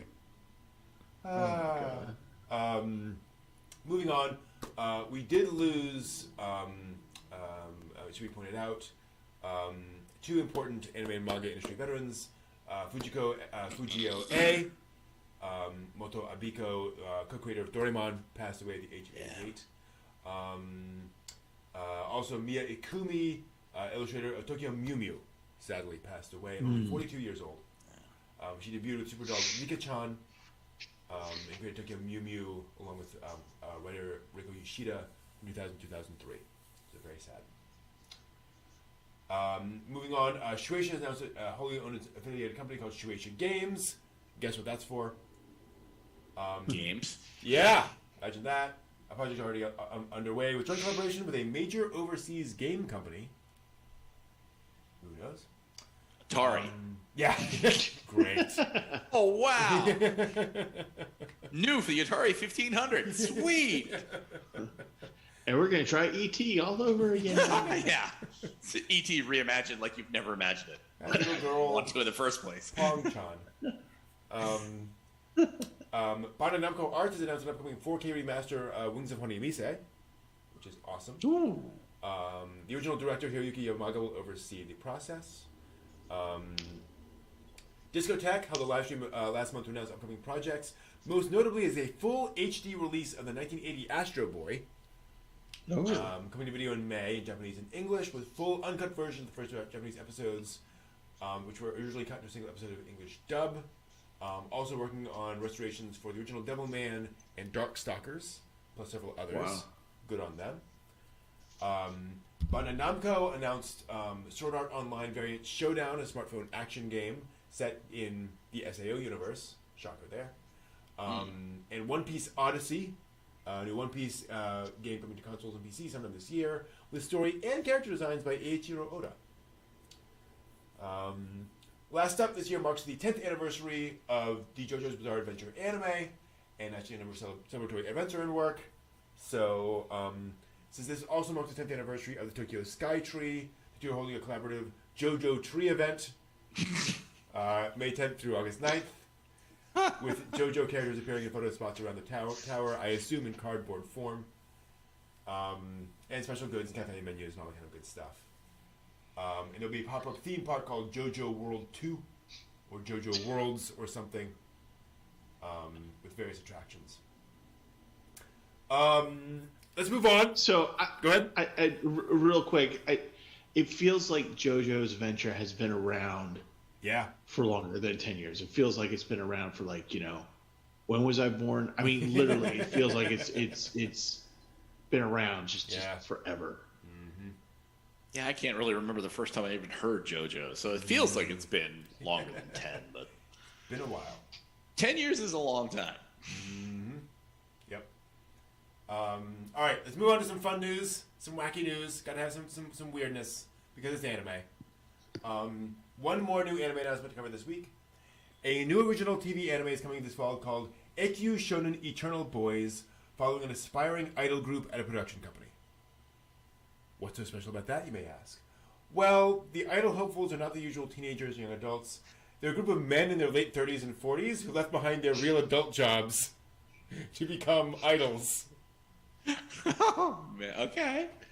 The Eternal Boys work at, translation, Full Stomach Entertainment Production, and strive to become idols and overcome such barriers as their age and physical condition. Okay, late 30s and 40s is not that big an age. No, certainly not, but... Now, if you had said it was idols in their 60s, no. Okay, that'd be an issue. I can't get these pleather pants off. Not set for dad bod. What the hell's going on? Oh, dear. No. We mentioned earlier tonight the Love All Play badminton anime. Well, they made the usual voice cast announcements before the premiere on the 2nd, but a few of its cast members are not quite the usual. 2 real-life badminton players will appear in the anime voiced by themselves. Huh. It's going to feature real people voiced by the real people. Yuto Watanabe and Arisa Higashino will appear in the anime and do their own voice acting. The anime also features a cat that often wanders around the school setting. And who better to voice an anime cat than a voice actor's cat? So, Natsuki Hanai, who voices the main character, his own cat, will be making his voice acting debut as the animated cat Ramune. Meow. Yeah. Yeah. Meow. I'm not quite sure that I would know who the badminton players are, that I would be like, oh my gosh, that's the voice. Yeah. I don't know. And the cat, maybe I might be like, Josh, that voice actor does an amazing interpretation of a cat. No, it's a real cat. What? Oh dear. Well, I think just if the cat doesn't go meow, then we know it must be real. Yeah. So Yeah. now, this one I love. How do you get kids into museums? How do you get kids interested in like paleontology and such?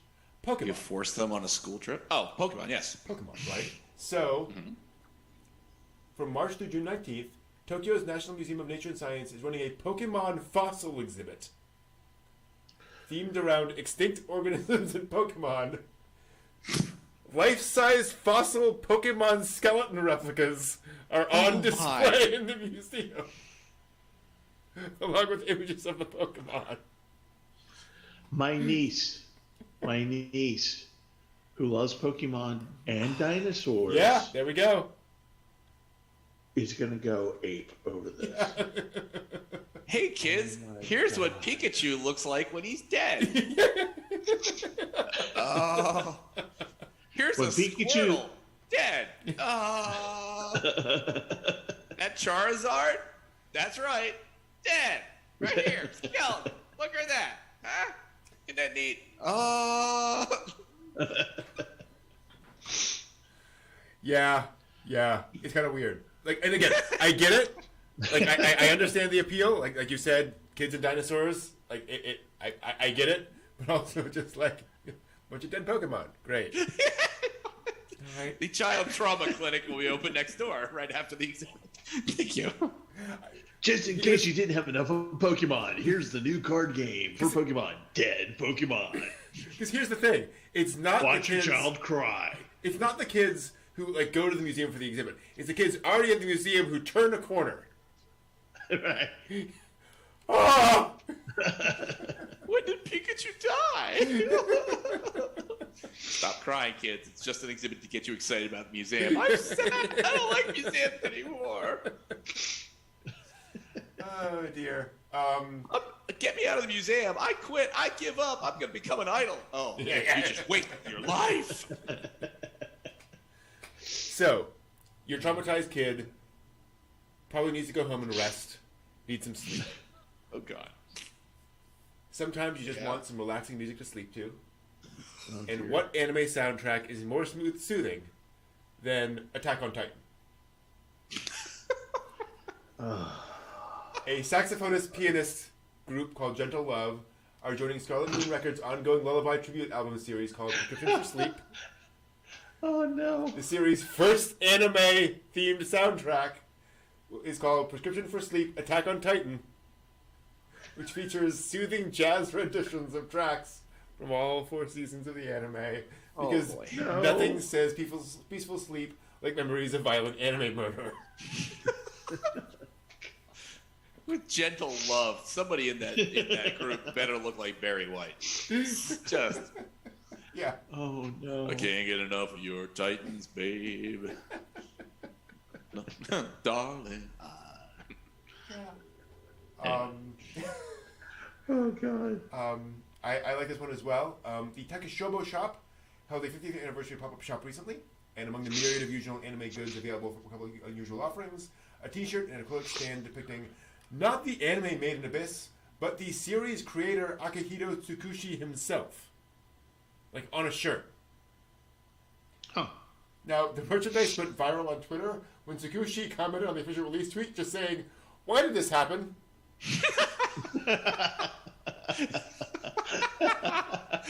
Awesome. Fans pointed out, We took- it is rare. It's a rare item. Fair, you know? Actually, I would love to have that shirt with his face on it with that underneath. Yeah, his exactly. face. Why did this happen? Why did Why this did this happen? My agent talked with me about this, and I said no. Oh, dear. Now, VTubers are all the rage these days, and it seems like everyone wants to get on the action, including, of course, the Italian Air Force. I saw something about this last week. I was like, what? A video was posted on the Air Force's official YouTube channel introducing Azura, the self-described avatar of the Italian Air Force.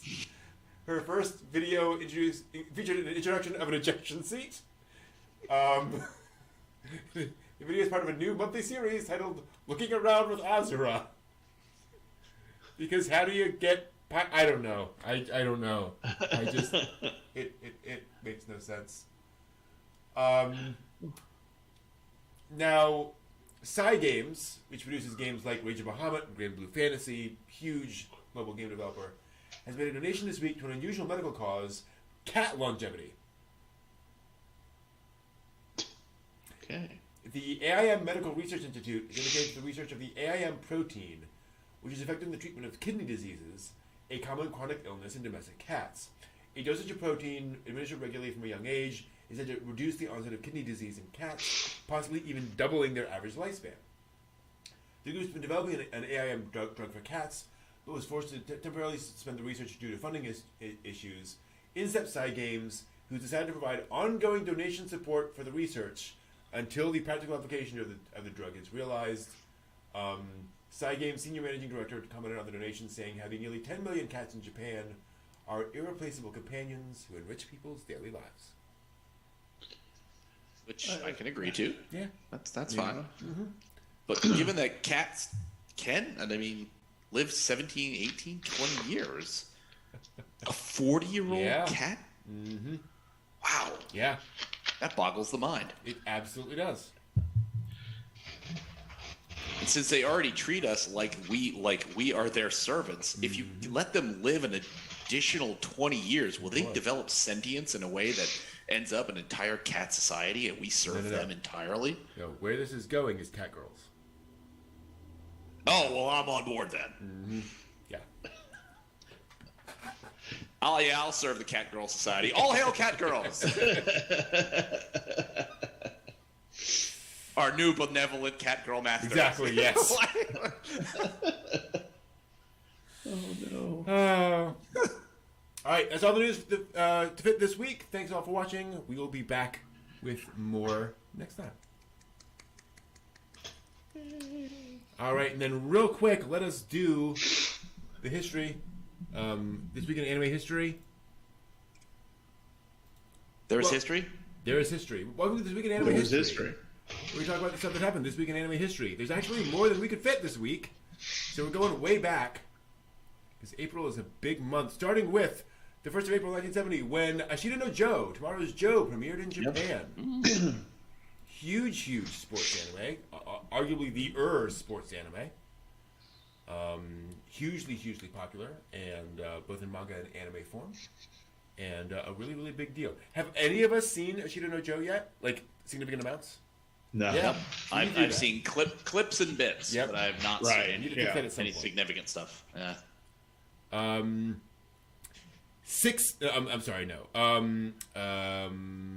years later, we got the premiere of Mobile Suit Gundam.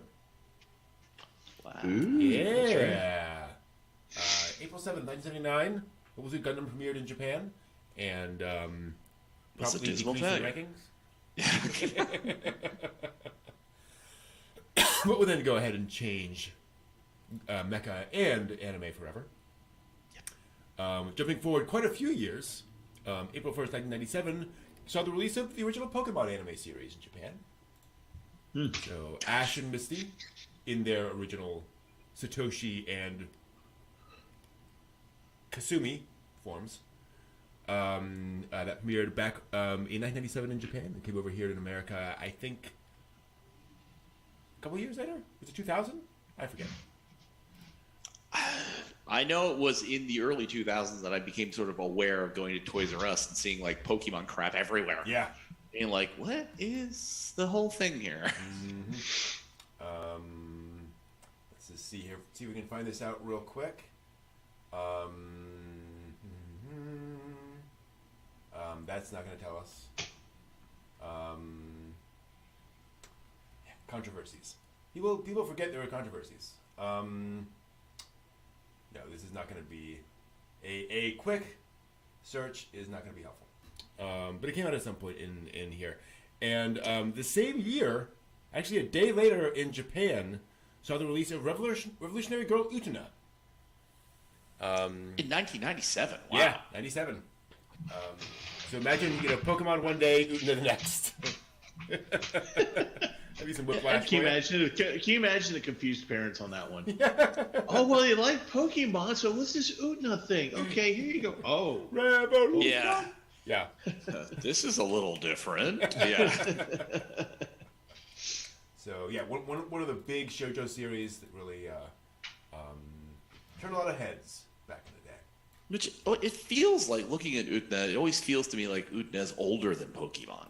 Yeah, agreed. Yeah. Like just the way, a lot of the way it's done. So, Yeah. but that's just me. Yeah, absolutely. Well, and also, of course, we've had the evolution of the Pokemon art style over time. Whereas, I'm sure if we went back and watched episode 1 of Pokemon, we'd be like, wow, this looks old. So, cool. Hey, man, welcome. We're just finishing up. Sorry. But, yeah, that was the news. Also, again, didn't really have time to throw all the things in there. We also got April 1st, 2012 was the return of Toonami on Cartoon Network. Yeah. See here. April 2nd, 2006 was the premiere of Haruhi Suzumiya in Japan. Oh, wow. Led to the dance craze. Yeah, absolutely. Hi, Hukai. April 7th, 2013 was the Attack on Titan premiere in Japan. And on April 5th, 2018, sadly, Issa Takahata passed away. So 5 years ago. Gosh. Just yesterday. Yep. That's all the history for this week. All right. You've been here for a long time. We learned a lot today. I'm not going to force us to go all the way through what we learned on the show tonight, because we learned a lot. We learned there's a lot of anime out there. It's a lot, but we absorbed it all for your sake. We took that bullet for y'all. Because we are a river to our people. Life-giving waters. Exactly. So yeah, I think that'll do it for us for Someone had tonight. to take a hit. Yeah, exactly. We're going to be back in 2 weeks. We're going to take the next week off, take care of some other stuff, and we'll be back in 2 weeks to talk about... One second. I had a thing on the list that I thought we could talk about next week. Pulling up the list now. Oh, yes. Of course. In 2 weeks, we will be watching the 1991 anime adaptation of The Diary of Anne Frank. Oh, good. Yes. Which apparently is terrible. Like, every review I've seen has said this is the worst way to watch Diary of Anne Frank. Different thing. Oh, no. You're absolutely right. This is the worst way to watch Anne Frank. I thought she was just an orphan. I didn't realize the Nazis were after her. This is awful. So we'll see you again in 2 weeks for The Diary of Anne of Green Gables. No, Diary of Anne Frank. And that will be it for then. Thank you all for watching so much. Have a great couple of weeks. We will see you then. Bye all. Oyasumi nasai. Arigatou mina.